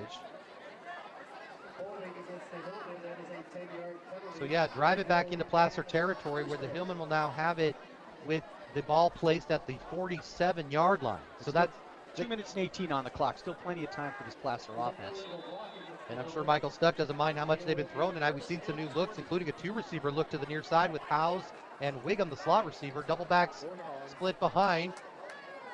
And this one's going to be a reverse going to Brad Bishop. He picks up the 10 they lost on the penalty and able to take it down to the Vikings 42-yard line. Nice little 11-yard scamper by Brad that time as he came to the near side off tackle, got into the second level, and then cut it back to the middle of the field, spun once, and then was finally tugged down. Clock continues to run. We're inside of 2 minutes. So the Hillman with much more manageable 2nd down and 9 as Stuck runs up to the line of scrimmage. He's going to get a chance to throw it again. Michael with plenty of time. He's got a wide open receiver caught by Brad Bishop inside the 10-5. Touchdown Hillman. Brad Bishop taking the pass off the arm of Michael Stuck. 42 yards to daylight, and Placer pushing this lead out to 34-0 with 1:42 left. Boy, Dave, I'm telling you, Michael's been wanting to throw the ball because Chapman's not in there tonight. They haven't run it as much as they have in the past, and he is throwing some good balls tonight. Well, and part of the reason for people being so wide open are those play fakes. You know, they're coming up to stop the run. They're loading the box to stop the run. I thought about this before the game. They come up too much. They pack that box too much. There's going to be a play fake, and somebody's going to be open. So far, it's been Cyrus for a big bomb, and now it's Cyrus for 25 and 40, and Bradley for 42 and a touch. Here is the 61st point after try made by Zach Rohde. That's right, folks, 6-1 on the season. Our score, 35-0 Placer, $1:42 left in the second quarter here on Friday Night Football in the Foothills. Just 2 plays covering 57 yards. Big one, 42 yards stuck to Bishop for the touchdown. Did I say just 48 seconds? That's what you said, Dave. Wow. Well, they had to make up for it because they had that lengthy, They had that 4-minute and 18-second drive. They had to do something to even it out to get it back to that 2-minute average. So the Vikings are going to get it back with some time here as Zach Rohde gets to kick it off. And this kickoff is going to be fielded by Rastelli at his own 14-yard line, coming out across the 20. And a good job of tackling there by Jesse Wiggum. My boy, the Wigster. Oh, Jesse's just blowing up tonight. Special teams coming in at running back, getting touchdown runs. He's definitely bucking for some else player of the game. He's going to have a hard road to hoe to outdo the big man, rumbling, stumbling, bumbling for that touchdown. Colton McElroy and the sack. That last touchdown by the Hillman, as all touchdowns for the Hillman, brought to you by the Man Cave, 923 Lincoln Way in Auburn. Thank you, Christopher Kirchner, for sponsoring Placer football here on KAHI. That kickoff brought to you by Auburn Trophies and more. We appreciate you, Ken and Katie Osborne. Check them out online at auburntrophies.com. Mintmeyer and company ready to go from their own 25-yard line, trailing by 5 touchdowns here in the first half with another double slot. Actually, it's 2 receivers to the near side. He's got Green back there to his right, and 2 receivers up top. He's going to hand it off to Green, and the Hillmen are there. And no, he breaks away from it. LaQuana Scott had to chase him out of bounds. That could have been dropped for a loss. Robinson was back there. Yeah, Jesse popped it around the 19-yard line and just knocked him off his gain, pushed him back about a yard. Then he managed to burst forward and get it past the line of scrimmage. All that for a gain of 1. Yeah, somebody needs to speak with the lines people on the other side that they had that listed as 4th down on 1st down. That's got to be deflating. Yeah, well, now it's 2nd down. All right, 2nd and 9. Clock will continue to run. We're down to, actually, no, it won't. He stepped out of bounds. 1:29 left here Mittmeyer going back to that double slot look with Green flank to his left. Barking out calls. Now they'll motion Miller from the near slot and hand it off to Miller, looking for room over the far side. A penalty flag flies. Well, that was an actual yellow penalty flag over there. As he's brought down by Zarin Fuller, along with number 65, Jackson Sabins. And we'll see what happens on this call as they get together once again. Explain what the call may have been. We'll see if we can get a signal from our man wearing the bleached hat. Holding against the Oakmont Vikings, so let's take that off. Maybe give him a gain of 1. Yeah. And then minus it back another 10. So that's going to push the Vikings back inside their own, inside their 20 at the 19-yard line. So there's a minute 21 left on the clock. Yeah, the Hillman, if I'm not mistaken, still have at least one timeout. I think they have one left. Because they didn't have to use it on that 2-play drive when they just scored so fast. Correct. So yeah, they could still get this thing back with maybe 40, 50 seconds. It would take them all 30 to go the length of the field last week at Rio Linda. That it did. I mean, you folks who have tuned us in on the broadcast, you know it. If they win the toss, they're deferring to the second half because they want to be able to score last in the first and first in the second, if that makes sense. I hope it does. Here's a 3-step drop by Mittmeyer. Now he's going to pull it down with the quarterback draw. He's got room in the middle. Drops 35, out to the 40, 45, and finally dropped down just shy of midfield. He's getting up. That's Brad Bishop. Oh, Brad Bishop there. Good play by Brad. But not before Mittmeyer takes it all the way out to the 50-yard line. So, boy, that's going to be a gain of, 29 yards there for Joseph Mittmeyer. Yeah, but again, quarterback draw. Everybody's out in the pattern. Hillman all dropped back. Linebackers are dropping. And if he gets past the first line of defense, he's got to hope that the linebackers are looking for the angle. They're already out in pass coverage. Got to stay home on those. Once again, a double slot look. Mittmeyer back there in the pistol. Takes a 3-step drop. Now he's going to pull it down again. And he dumps it off this time to Green. Level! Jarring tackle that time by the Hillman's Carson Espinal. Espinal almost decleated him on that play. Well, he separated him from the ball because that ball was back a yard further than it would have been.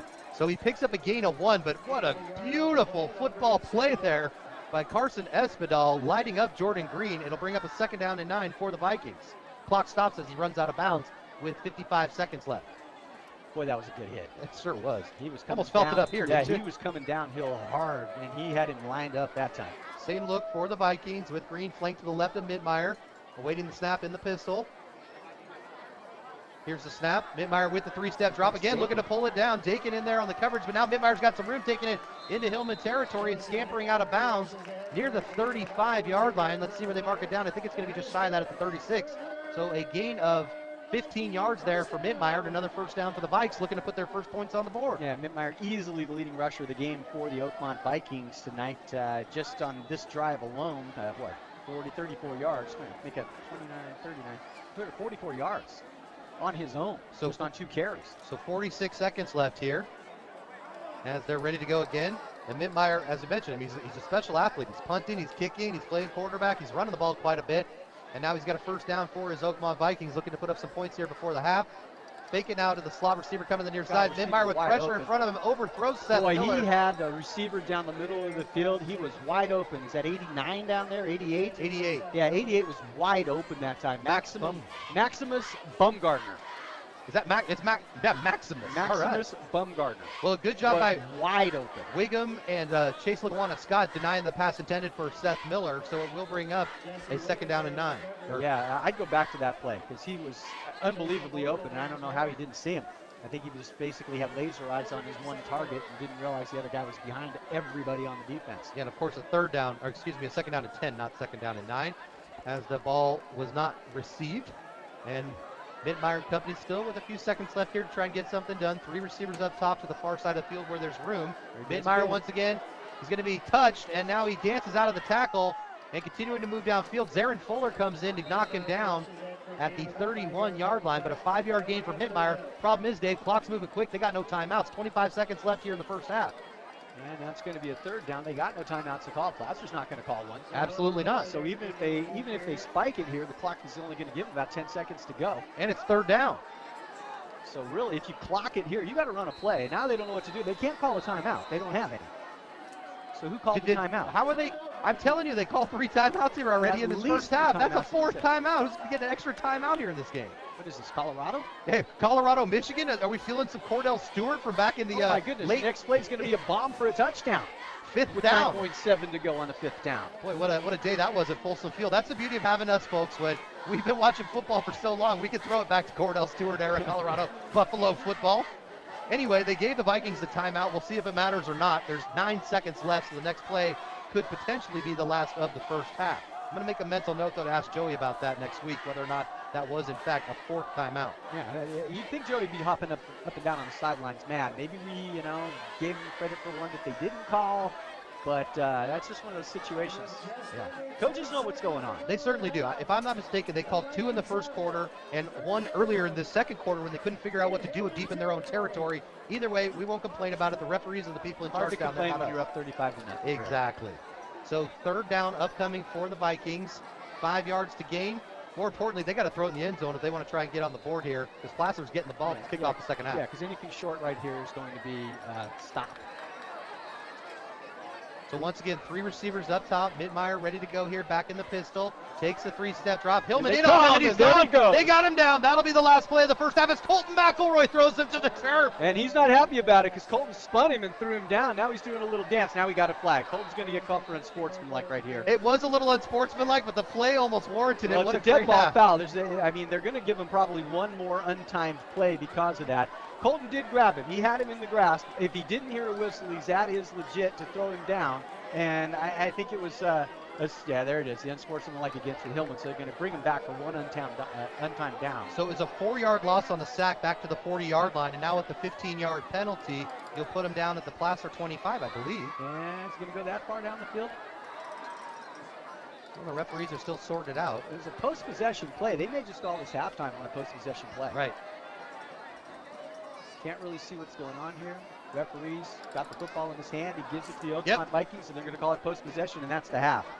So the half ends with Colton McElroy, who's having himself a career night here, throwing the quarterback Mittmeyer back for a loss of 4. Not only that, he did his best John Goodman dancing out there on the field afterwards. Big boys can dance, I tell you what. That he did. All right, it's halftime. All Hillman here in Roseville. 35-0. Placer with the lead. It's Friday Night Football in the Foothills on KAHI.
in the second half. Hillman moving from left to right. This kickoff brought to you by Auburn Trophies and More. Check them out at 1221 Grass Valley Highway, the Fiddler's Green Shopping Center. Mittmeyer's going to kick it off.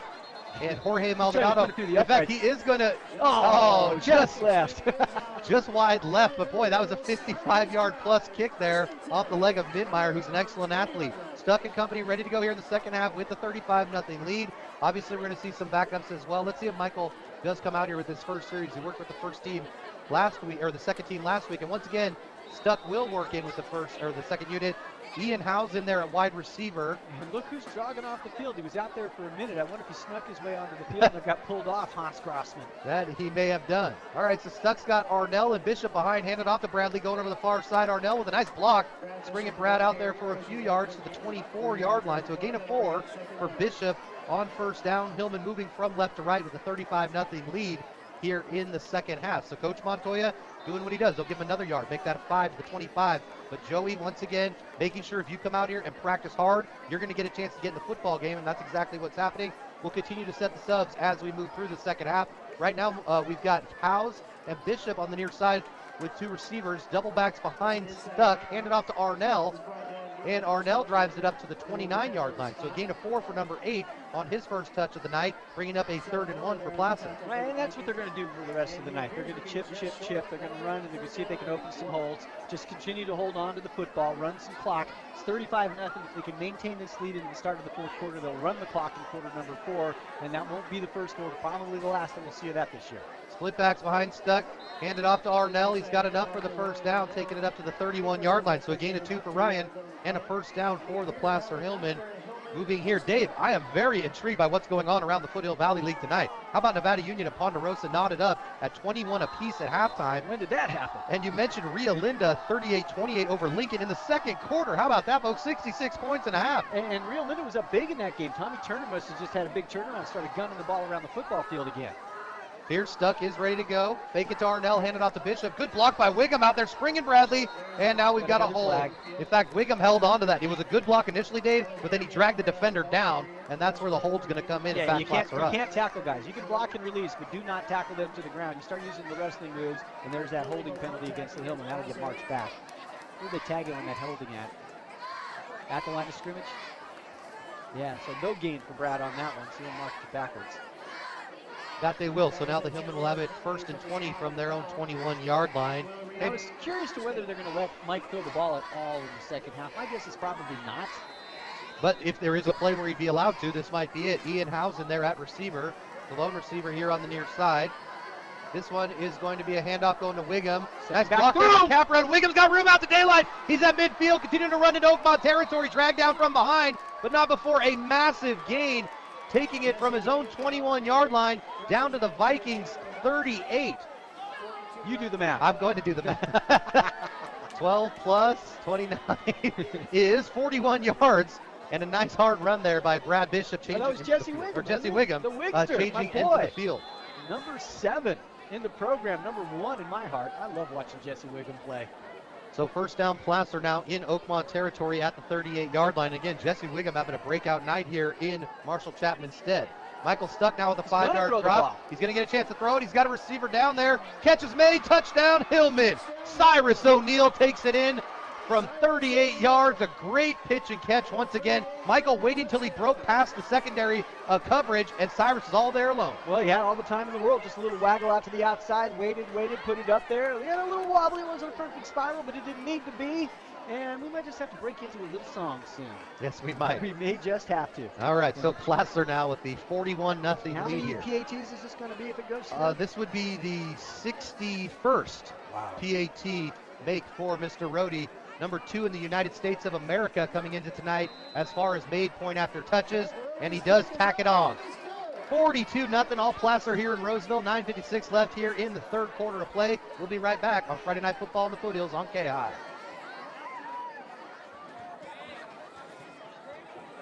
5 plays, 80 yards, 2 minutes, 4 seconds. The highlight, Michael Stuck to Cyrus O'Neal for 38 yards and a touchdown. Ready to kick it off here. Rohde's going to put it down, and this one's going to be fielded by a new return man, Kane Roscoe, who drops it and now picks it up, goes to the 10, 15, out across the 20, and then finally dropped at the 24-yard line, where Oakmont will have it trailing 42-0. Placer with the lead here, 9:49 left in the third quarter. And you know, Dave, one of my favorite things about being back on campus is a lot of people know my mom. I just heard from a Nicole Haynes, giving a shout out to my mother, Ann Freelove, who was a pillar of the Oakmont community for many years. She taught here. And hi, Mom. I know you're listening at home streaming as well. Dave and I are having a great All time. your students are looking for you. Yeah, they I are. don't know why you're not in the box with us, calling some color with us. I should have brought her back up. Sometimes she'll come up on the hill with us in the press box and hang out for a little bit. But tonight she's at home. We got some friends in from out of town, and they're all streaming, as are some of the other folks that Tarek just mentioned there in studio.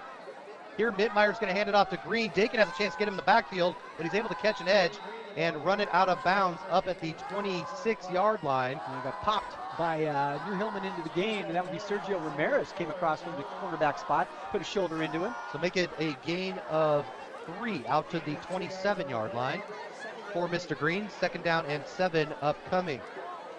Well, I guess the only thing left to wonder tonight is, will the Hillman get their first shutout of the season? Boy, that would be a big statement if they were able to get that done tonight. We'll see. Trips up top. Fake it to Green now, looking for some room is Mittmeyer. He finds it across the 30, then some gang tackling by the Hillman as Mittmeyer is taken down at the 33-yard line. Gain of 6 on that play, and it will bring up a 3rd down and 1. Yeah, his 12th carry of the night for 96 yards for Mittmeyer. He has been the offense pretty much for Oakmont tonight. Not a whole lot else going on. And again, just 4 of 10 for 26 in the first half. Not for lack of trying. The kid is really working it out there. He's shifty. He's quick. He sees holes well. He's just a fun quarterback to watch. Some changes on defense we'll get to here in just a moment. Split backs behind the quarterback for the first time tonight and handed off to big number 6. And that is Sean Miles. Miles is able to pick up the first down, a gain of 2 out to the 36-yard line on his first carry of the night. So a fresh set of downs for the Vikings, hoping to break onto the scoreboard before into quarter number 3. And even if they do, 35 again, the magic number. If that shows a 35-point lead by either team at the end of 3, it's an automatic running clock at quarter number 4. Now Vikings with 3 backs stacked behind Mittmeyer is under center for just a second time tonight. Pitch it to Seth Miller going across the far side, runs into his own man, and then runs into a whole bunch of Hillmen, including Zarin Fuller and Evan Robinson. Arnell there to help clean it up as well, and that is going to be no gainer. No gain on that one. Yeah, good defensive. It was funny because Espinel, I think, ran in. Carson Espinel ran in late on that play. They just happened to run to his side right where he ran into the game, and he kind of stacked it up as an extra body over there. Michael Callis is in at the left defensive tackle position. And I expected Brad Bishop to be out, and I think he finally is. That he is. We'll set the lineup as we keep going here, although they've still got Dakin and Castillo in there. Here's Mittmeyer handing it off to Miller, and Miller is met by a couple of Hillmen, including, well, number 42 on his helmet, number 55 on his jersey. I don't know. I guess we have neither of those. Yeah, well, we can credit Mitchell more on that one, I suppose, and it is a no-gainer once again. Fuller in to clean it up and taking a look at some of the changes for the Hillman. I mentioned Zarin Fuller in there at linebacker. You've got Wiggum back there still at the safety position, along with number 11, Carson Espinal on the far side.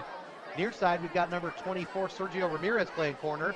Vikings again throwing that 3-back stack behind him. Mittmeyer's going to put it up, and the catch is going to be made. Nice gainer there by Louis Rastelli, taking it into Hillman territory. Over the top of Sergio Ramirez that time. So that ball is going to go from the Oakmont 36 down to the Placer 41-yard line. That'll be a gain of 25 yards, and the biggest play of the night in the second half, at least for the Vikes. Yeah, he just threw that one up the sideline, and the defensive back basically was watching the receiver, never turned back for the ball, and he probably had a good 6 to 8 inches on him height-wise and just caught it right over the top. So they're sticking with that look. It's kind of a wing look, if you will, with 3 backs behind, 2 blocking backs out in front of Miller, who takes it and then is driven out of bounds by Arnell. He is able to pick up a couple of yards, taking it from the 41 up to the 43-yard line. So a gain of 2 there for Seth Miller. Quick shout out to Greg Waldman. Of course, Stacy Waldman. She's part of the Cruising Garage here on KAHI on Sundays. I believe Greg went to Oakmont as well. They are listening to us right now in Frankfurt, Germany. So thanks for sending us a tweet all the way from, I don't even know if that's across the pond. That's like Western Europe. So they're out there enjoying themselves listening to Friday Night Football. As here, it's going to go to number 6 again. And that is going to be Sean Miles, who takes it down to the Placer 32-yard line. So a gain of 5 yards for Sean Miles, and it'll bring up a 3rd down and 3 for the Vikings. Dave, this is what we love about the Friday Night Lights. I mean, with Twitter, you have the ability to connect with a lot of people. We've had streamers on the continent of Africa. We know we've got them sprinkled across the northeastern United States, in Oregon and Washington. Hello, everybody. Thank you so much for listening to Placer Football right here on KAHI Radio. Back under center is Mittmeyer, handed off once again to number 6, Sean Miles. He's got some room and a first down. taking it down from the 33 to the 21-yard line. So a 12-yard gain. Where was this in the first half, Dave? He's got some power in those legs. Well, you notice that the line, other than Dakin in there, is pretty much a completely new defensive line, not to mention new linebackers and new defensive backs. So yeah, they're playing against pretty much the Placer 2 team right now, and it's still the A team from Oakmont running at them. Oakmont does not want to be shut out tonight. You can tell by the way they put this drive together. Robinson, Moore, and Fuller are your linebackers. Mintmeyer back under center. They're going to pitch it on that same play, this time to Seth Miller, who's able to pick up some positive yardage as well, taking it from the 21-yard line down to the 15. So a gain of 6 there for big number 27, Seth Miller. The best-looking drive for Oakmont tonight as far as sustained drive day. And interestingly enough, they're doing out of power running game. They're putting a couple, 3 guys in the backfield, just pitching it left, pitching it right, pitching it left. It's like the old SC offense, except they're not running in and out of the eye. They're running more with a broken eye. Yeah, same look again, that broken eye as Dave described it. And it's going to be a handoff to one of the up backs. And once again, they are going to continue to feed him Sean Miles. Why not? If it ain't broke, don't fix it. He takes it from the 15-yard line all the way down to the Hillman 7-yard line. So a gain of 8 and a first down for the Vikings. First to goal upcoming. Tackle on that play by Jesus Castillo. He got up a little bit gingerly, but yeah, good sportsmanship by the Oakmont Vikings that time as they gave him a hand up. Took one of his own players, another Oakmont Viking, to help him up off the turf that time. First and goal, Vikings. Ball at the Hillman 7-yard line. They're sticking with that same 3-back stack behind Mintmeyer, who remains under center with a single receiver up top. Handed off to Seth Miller, takes it down to the 5-yard line and no more. Colton McElroy back in there with the tackle along with Chandler Dakin. So a gain of 2 will bring up second down and goal. I'll bet you, maybe somebody at home said, hey Joe, if you can get Colton in there for a few more tackles in the second half, we kind of want to earn this award that he's been angling for. So Colton McElroy, who's had got a some career stiff night. competition from the Wigster tonight, I tell you what. I couldn't agree more. It's too bad if we didn't have 2 of those things to give out. Well, I'll get right on Mark Evans, our sales guy, and see if we can't get some more Mel's Diner Player of the Game awards moving forward here. Thank you so much, Mel's, for sponsoring us here on KAHI Radio. Well, here's the handoff to Seth Miller. He's going to take it into the end zone. Touchdown, Vikings. Seth Miller taking it in off left tackle from 5 yards out, putting Oakmont on the scoreboard. 42-6 Placer with the lead, with 4:17 left here in the third quarter of play. Well, the only other mystery of this game has now been solved. Can the Hillman pitch a shutout against the Vikings? The answer is nope, they cannot. So that will give the Vikings an opportunity to let Mintmeyer kick his first extra point attempt of the night. Another shout out to Wes Woodland, streaming us northbound on I-5 in Los Angeles and listening in his car. The power of technology. Gotta love the New World Order. Thanks for listening, Wes. We appreciate you and all the Hillman faithful joining us here on KAHI. Mintmeyer's kick is going to be blocked. Nice job by Chandler Dakin getting in there and blocking that kick off the leg of Joseph Mintmeyer. So 4:17 left in the third quarter. Placer with a 36-point lead, 42-6, right here on KAHI.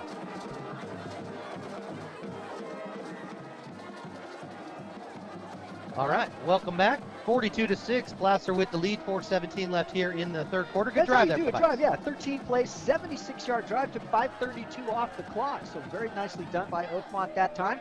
Mixed it up a little bit.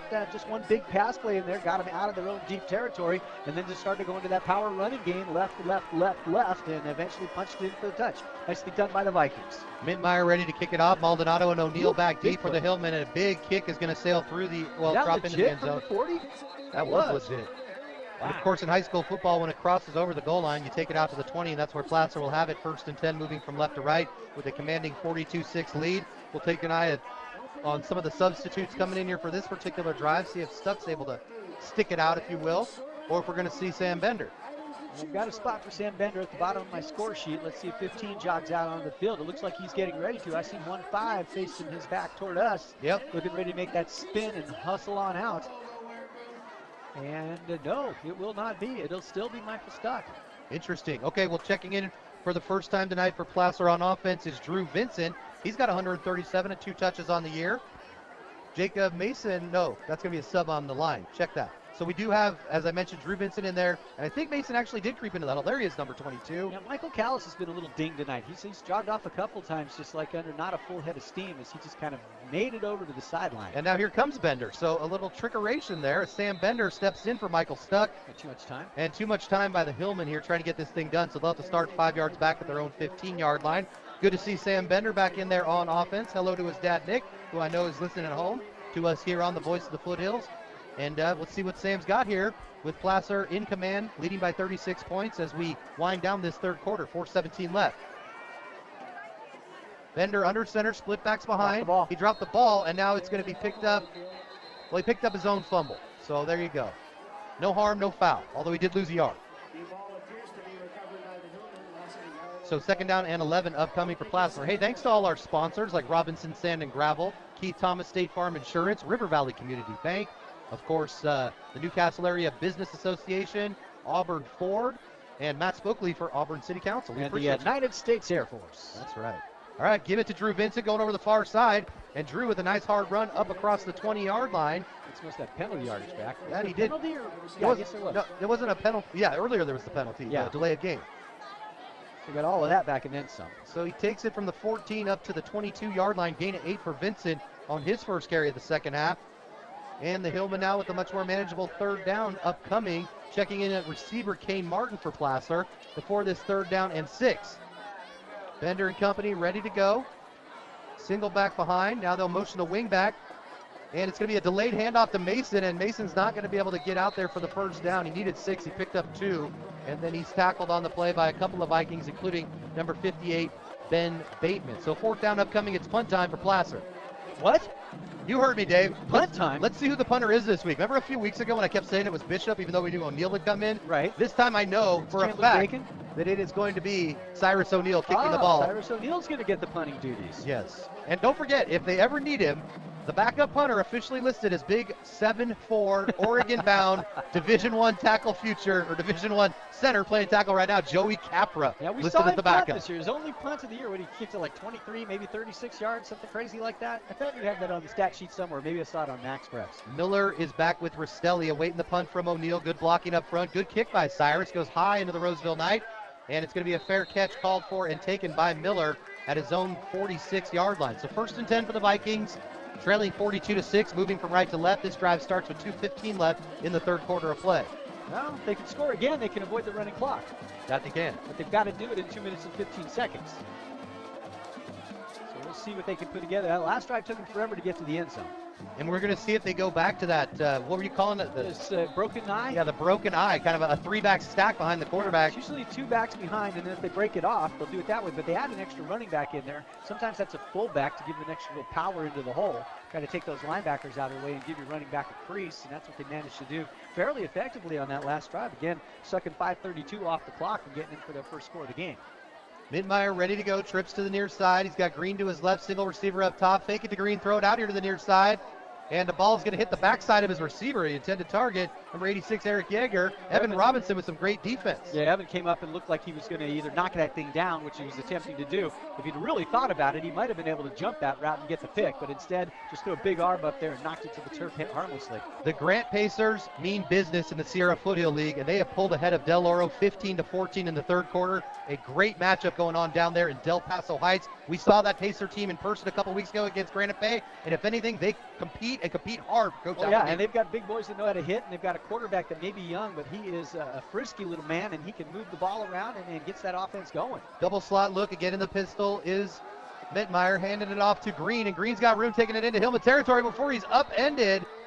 Great tackle there by the Hillman. Jesse Wiggum once again. But Mittmeyer is able to pick up 8 yards there, make that 9 yards, and bring up a 3rd down and 1. And we got that 3rd and 1. Clock continues to run in now under 2 minutes. And again, they must score here before the end of the quarter to avoid the running clock in quarter number 4. I think they'd be a little bit, we got a penalty on the play. It's going to go the other way. And they may have already agreed to a running clock because normally the clock would be stopped by now. Now it's finally stopped at 1:39. Well, if you've listened to our broadcast, you know we've learned our CIF rules as far as running clocks in the 4th quarter. Placer's had them in the majority of their games this season. And now with that penalty, Oakmont's going to have to go. That takes that 9 completely off the board and launches it back, so he gets a gain of nothing. Take that play away, but now they're going to go back to that stacked backfield again. Backed up at their own 39-yard line are the Vikings, waiting for one of their players to rush off the field. Here's going to be a handoff once again going to number 6, Sean Miles, who's met immediately by Sergio Ramirez. Miles able to pick up just a paltry gain of 1, and it'll be 3rd and forever for the Vikings upcoming here. And again, the clock is continuing to roll towards the 1-minute mark. So they're going to take the 1 off the board and make it a no-gainer. So 3rd and 16 now for the Vikings upcoming here. You know, I will give this, we were worried a little bit about the officiating crew coming in tonight. I will say this, as far as the spots and the line judge and their work, I've got to say they're doing a great job keeping the thing on track here, so I don't have to continually reset the line of scrimmage. I appreciate that. Double slot look once again. Mittmeyer back there in the pistol with Green to his left. Jump. And now they got the Hillman the jump, so instead of 3rd and 16, it'll be a more manageable 3rd and 11 for the Vikings with 53 seconds left here in the third quarter. Yeah, the elusive number 55. Not sure who that is. He's got the 42 on the helmet, but I don't think it's Mitchell Moore. He's got a 42 on the back. All right, any of y'all out there know, and you know how to get a hold of Casey, you tell us who that 55 is, would you? Absolutely. Maybe a kid that brought up from junior varsity? I don't know. So 3rd down and 11 for the Vikings. This could be the last play of the third quarter. They'll go back to that double slot look. Put Green now on the right side of Mittmeyer. Takes the 3-step drop, pressure coming. Throws it out there, and the catch is made, but the penalty flag flying in the backfield. Good catch by Eric Yeager, taking it for first down yardage, but I think this one's coming back hard. Yeah, it may just be. The most surprised man on the field is Joseph Mittmeyer. He looked at the flag, he pointed, he goes, huh? What? Flag? Probably another hold, and judging from where that came from. Thankfully, the referees have gone back to at least a couple of yellow flags. Those pink ones were almost impossible to see. Yeah, impossible to see. And as the referees discussed it, the Vikings aren't moving forward, so I imagine this one is going to be on Oakmont. Yeah, and big ups to Eric Bledsoe, the big captain, number 54, who came off the field a little hobbled earlier in the game, as you recall. He's back in there. But I'm giving him ups for those cleats he's wearing tonight. Now, those are some bright pink cleats on Breast Cancer Awareness Month in October. Looks like it is going to be against the Hillman. Yeah, they did call a personal foul 15-yard face mask there on the Hillman. So that's going to come after the end of the play. It's going to be inadvertent? Yeah, inadvertent. I thought it was originally unsportsmanlike. So take it from the 39 down to the 34-yard line. Nevada Union is now leading at Ponderosa 29-28 in the third quarter. Foothill Valley League action all over the place tonight. A couple of really close ones. The only non-close one is going on right here in Roseville, but the Vikings looking to put another touch on the ground. It's going to be a double reverse. And a pass. He's looking to throw it. Now he's looking to throw it, and now Miller's going to bring it down and take it out across the 25, inside the 20, 15, and pushed out of bounds near the 10-yard line. And that's the end of the quarter. Quarter ran out, so they are going to go into the fourth quarter trailing by more than 35 once that quarter gets started. Unless they add some time onto the clock, this should be a running clock in the fourth quarter. So it will be a 1st and goal for the Vikings when we return. 42-6, Placer with the lead right here on Friday Night Football in the Foothills.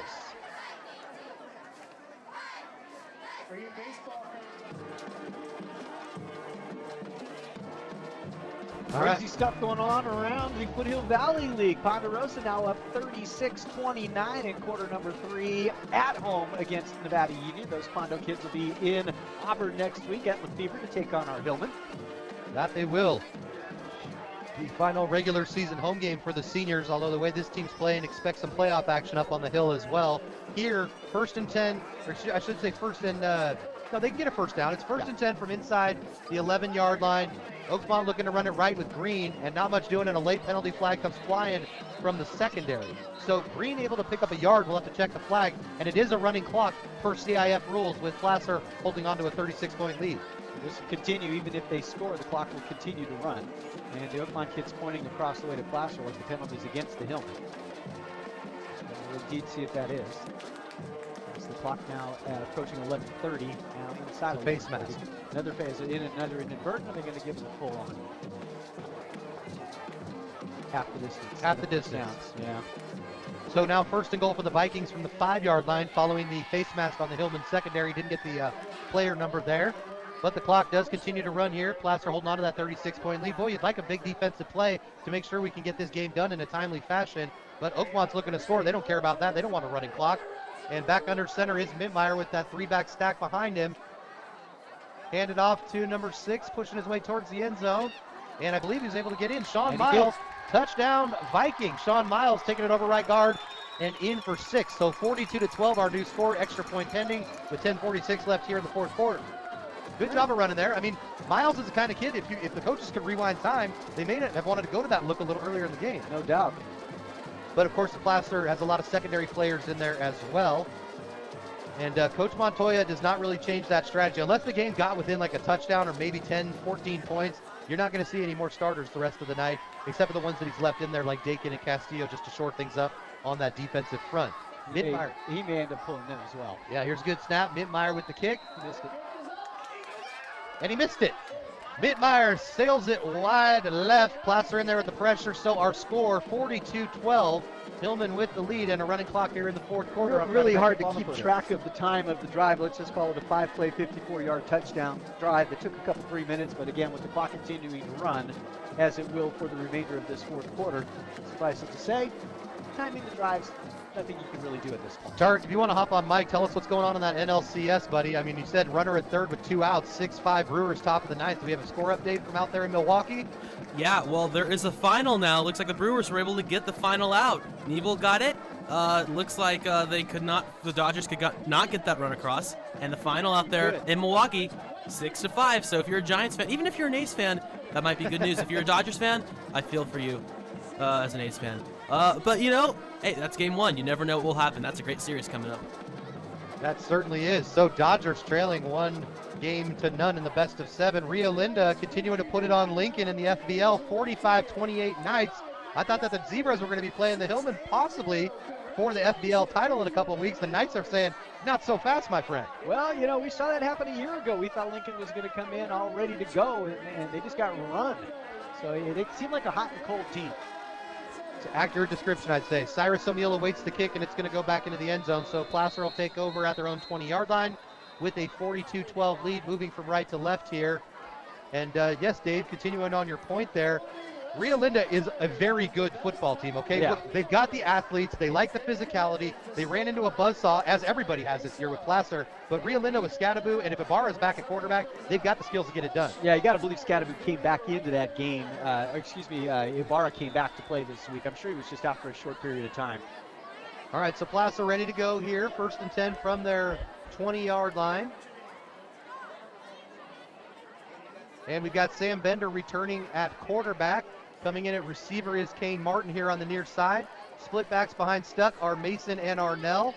And it's going to be a handoff to Mason going over the right side with some blockers out in front of him. Screen to daylight. Jacob Mason takes it into Viking territory. 40, 30. Can he beat the last defender down to the 20, 15-yard line? Jacob Mason flipping ends of the field. My goodness, a 55-yard burst for number 22. And Placer right back down there in command and looking to punch it in again. He was hoping there was a big scoreboard like the pros do. They look up to see who's chasing him. He had to actually look over his shoulder, kind of slowed him down a little bit, got caught from behind. But you get a big run like that, give it back to the kid. Maybe let it get one play off to catch his breath. Let's see if he can punch it in and, finish off what he started. Jacob Mason with his most impressive run of the year, 55 yards, flipping ends of the field, as I mentioned. Now 1st and 10, Hillman at the Viking 15-yard line, moving from right to left. Ball on the far hash, split backs behind Stuck. Here's the snap, handed off to Mason again. He fumbled the ball. And Mason able to dive back on it. He's going to lose 3 yards on the play, but more importantly, he doesn't lose possession of the ball. So Placer now will have it 2nd down and 13. Dave, maybe as you said, they should have waited one play and then fed it back to him. Yeah, you get a little tired running 55 yards. I know the Hillman are in great condition, especially for the 3rd and 4th quarters, but hey, kid was probably gassed. It's like, don't call my number again. Can't you fake it to me and give it to somebody else? Let me get it on the next one from the 2. So 2nd down and 13 now upcoming here for the Hillman. Ball at the Vikings 18-yard line as Sam Bender breaks the huddle, ready to go here with Arnell, the single back behind him. And now Mason in the wing, fake it to him, handed off to Drew Vincent. Not much room over the left side. In there with a quick tackle for the Vikings, number 60, Tyler Mullinax. And Mason is going to get a no-gainer. In fact, that's going to go right back to the line of scrimmage. So 3rd down and 13 upcoming for the Hillman as the clock continues to run here. Placer leading 42-12 with 6 minutes left in the 4th quarter of play. And taking their time now in the huddle. No need to hurry. I missed the play, I think. There was a no gainer on that one for Mason. So Thank you. There you go.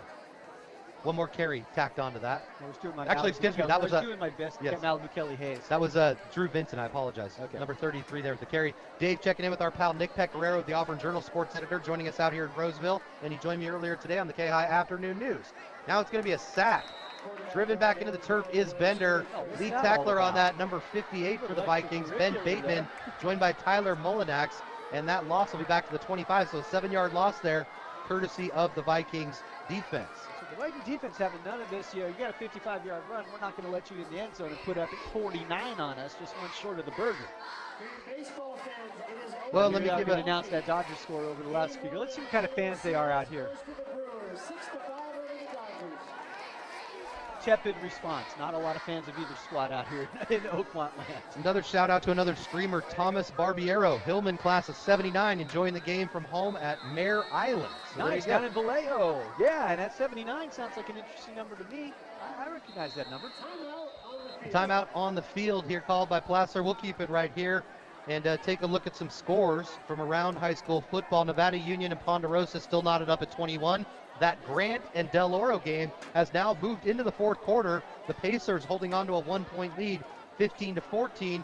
And Rio Linda with perhaps the surprise score of the night, unless you've seen the Knights in person, which we have, leading Lincoln 45-28 up there in Lincoln. Folsom blasting Granite Bay 49-7 in the third quarter. And Ponderosa has surged back ahead of Nevada Union. A shootout going on in Shingle Springs tonight, 36-35. Bruins leading the Miners. Nevada Union in trouble. Looks like the prolific PAT man is going to get a shot from the 27, be a 37-yard field goal attempt. The first field goal attempt of the year for Zach Rohde. He told me his range is from the 35 on in, so let's see if he can do it. The left-footed kicker setting up for his first field goal try of the entire season here in the fourth quarter of game number 8.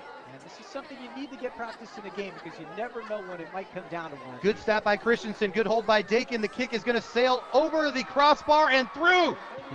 Field goal, Hillman. Zach Rohde, you the man tonight. Popping that one from 37 and extending this Hillman lead out to 45-12 with 4:40 left here in the fourth quarter of play. Well, congratulations to Zach Rohde, as I mentioned, in the fourth quarter of the 8th contest of the year, getting his first field goal attempt and popping it through from 37 yards out. Placer has extended this lead to 45-12. We got a running clock going here, so not much time left as Rohde takes his time teeing it up. Back deep for the Vikings. Once again, are Rastelli, and this time Green. Just keeping an eye on the score, see if things changing, especially that Ponderosa Nevada Union game. That one's just a barn burner up there in Shingle Springs. Here's the kick by Rohde. And it looks like it's going to go out of bounds. No, it does take a Hillman bounce back to Rastelli at the 13-yard line. Now cutting through the coverage. And Rastelli fakes out the kicker. He gone. Wow. Louis Rastelli, 87-yard kickoff return, touchdown Vikings, making our score 45-18. I'm going to take a look at the coaching staff and see who's the most upset, because Coach Montoya is not liking that special teams breakdown at all. And it's interesting because the ball looked for all the world like it was going to go out of bounds. I wonder if that kick team just kind of gave up on it, kind of checked up, took a little Titleist bounce to the near side of the field, stayed in bounds, and Rastelli picked it up. And basically, the coverage overran the return man that time. That it came did. down, kind of slowed up, thought it was going out of bounds, and boom, he got ahead of speed and just darted the other way. Now they're going to go for 2. I believe they are going to go for 2. 45-20 game. All right, so Mittmeyer heads back out on the field. They will go for 2 here, will the Vikings. And Placer with the first, if I'm not mistaken, kickoff return ran back this season against them for a touchdown. I want to say possibly. I don't know if I thought of one earlier in the year. Maybe Peyton Dixon had one for Minot. Anyway, throwing it back to the far side, and Yeager's got it for the 2-point conversion. So good throw by Mittmeyer, good catch by Eric Yeager. And our new score, Placer 46 and Oakmont 20, here with 2 minutes left in the fourth quarter. So basically the Hillman, all they have to do is receive the ball. They may never get to that because the clock continues to run. We're now under 2 minutes. We're going to have to hustle it out there to get that kick away.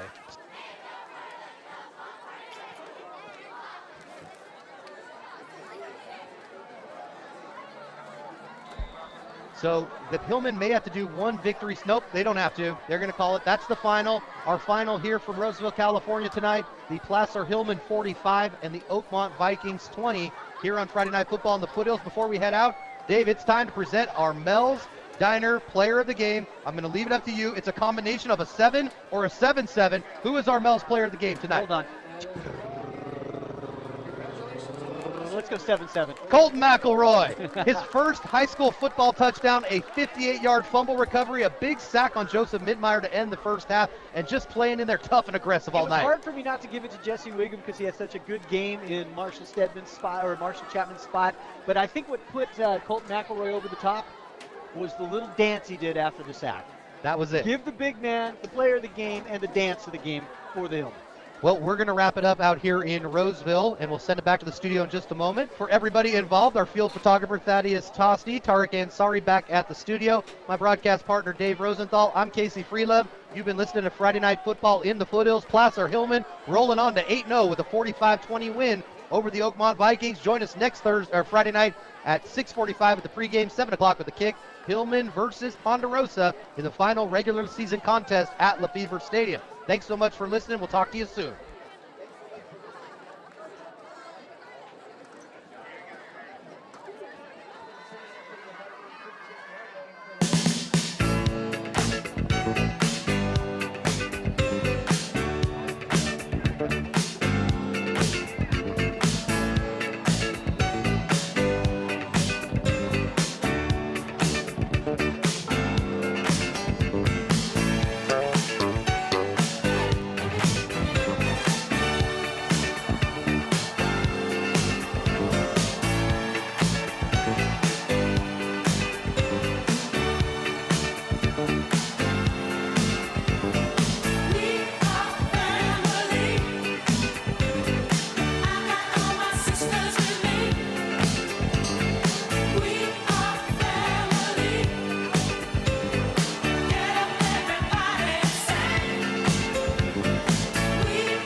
Just like birds of a feather, I won't tell no lie. All of the people around us, they say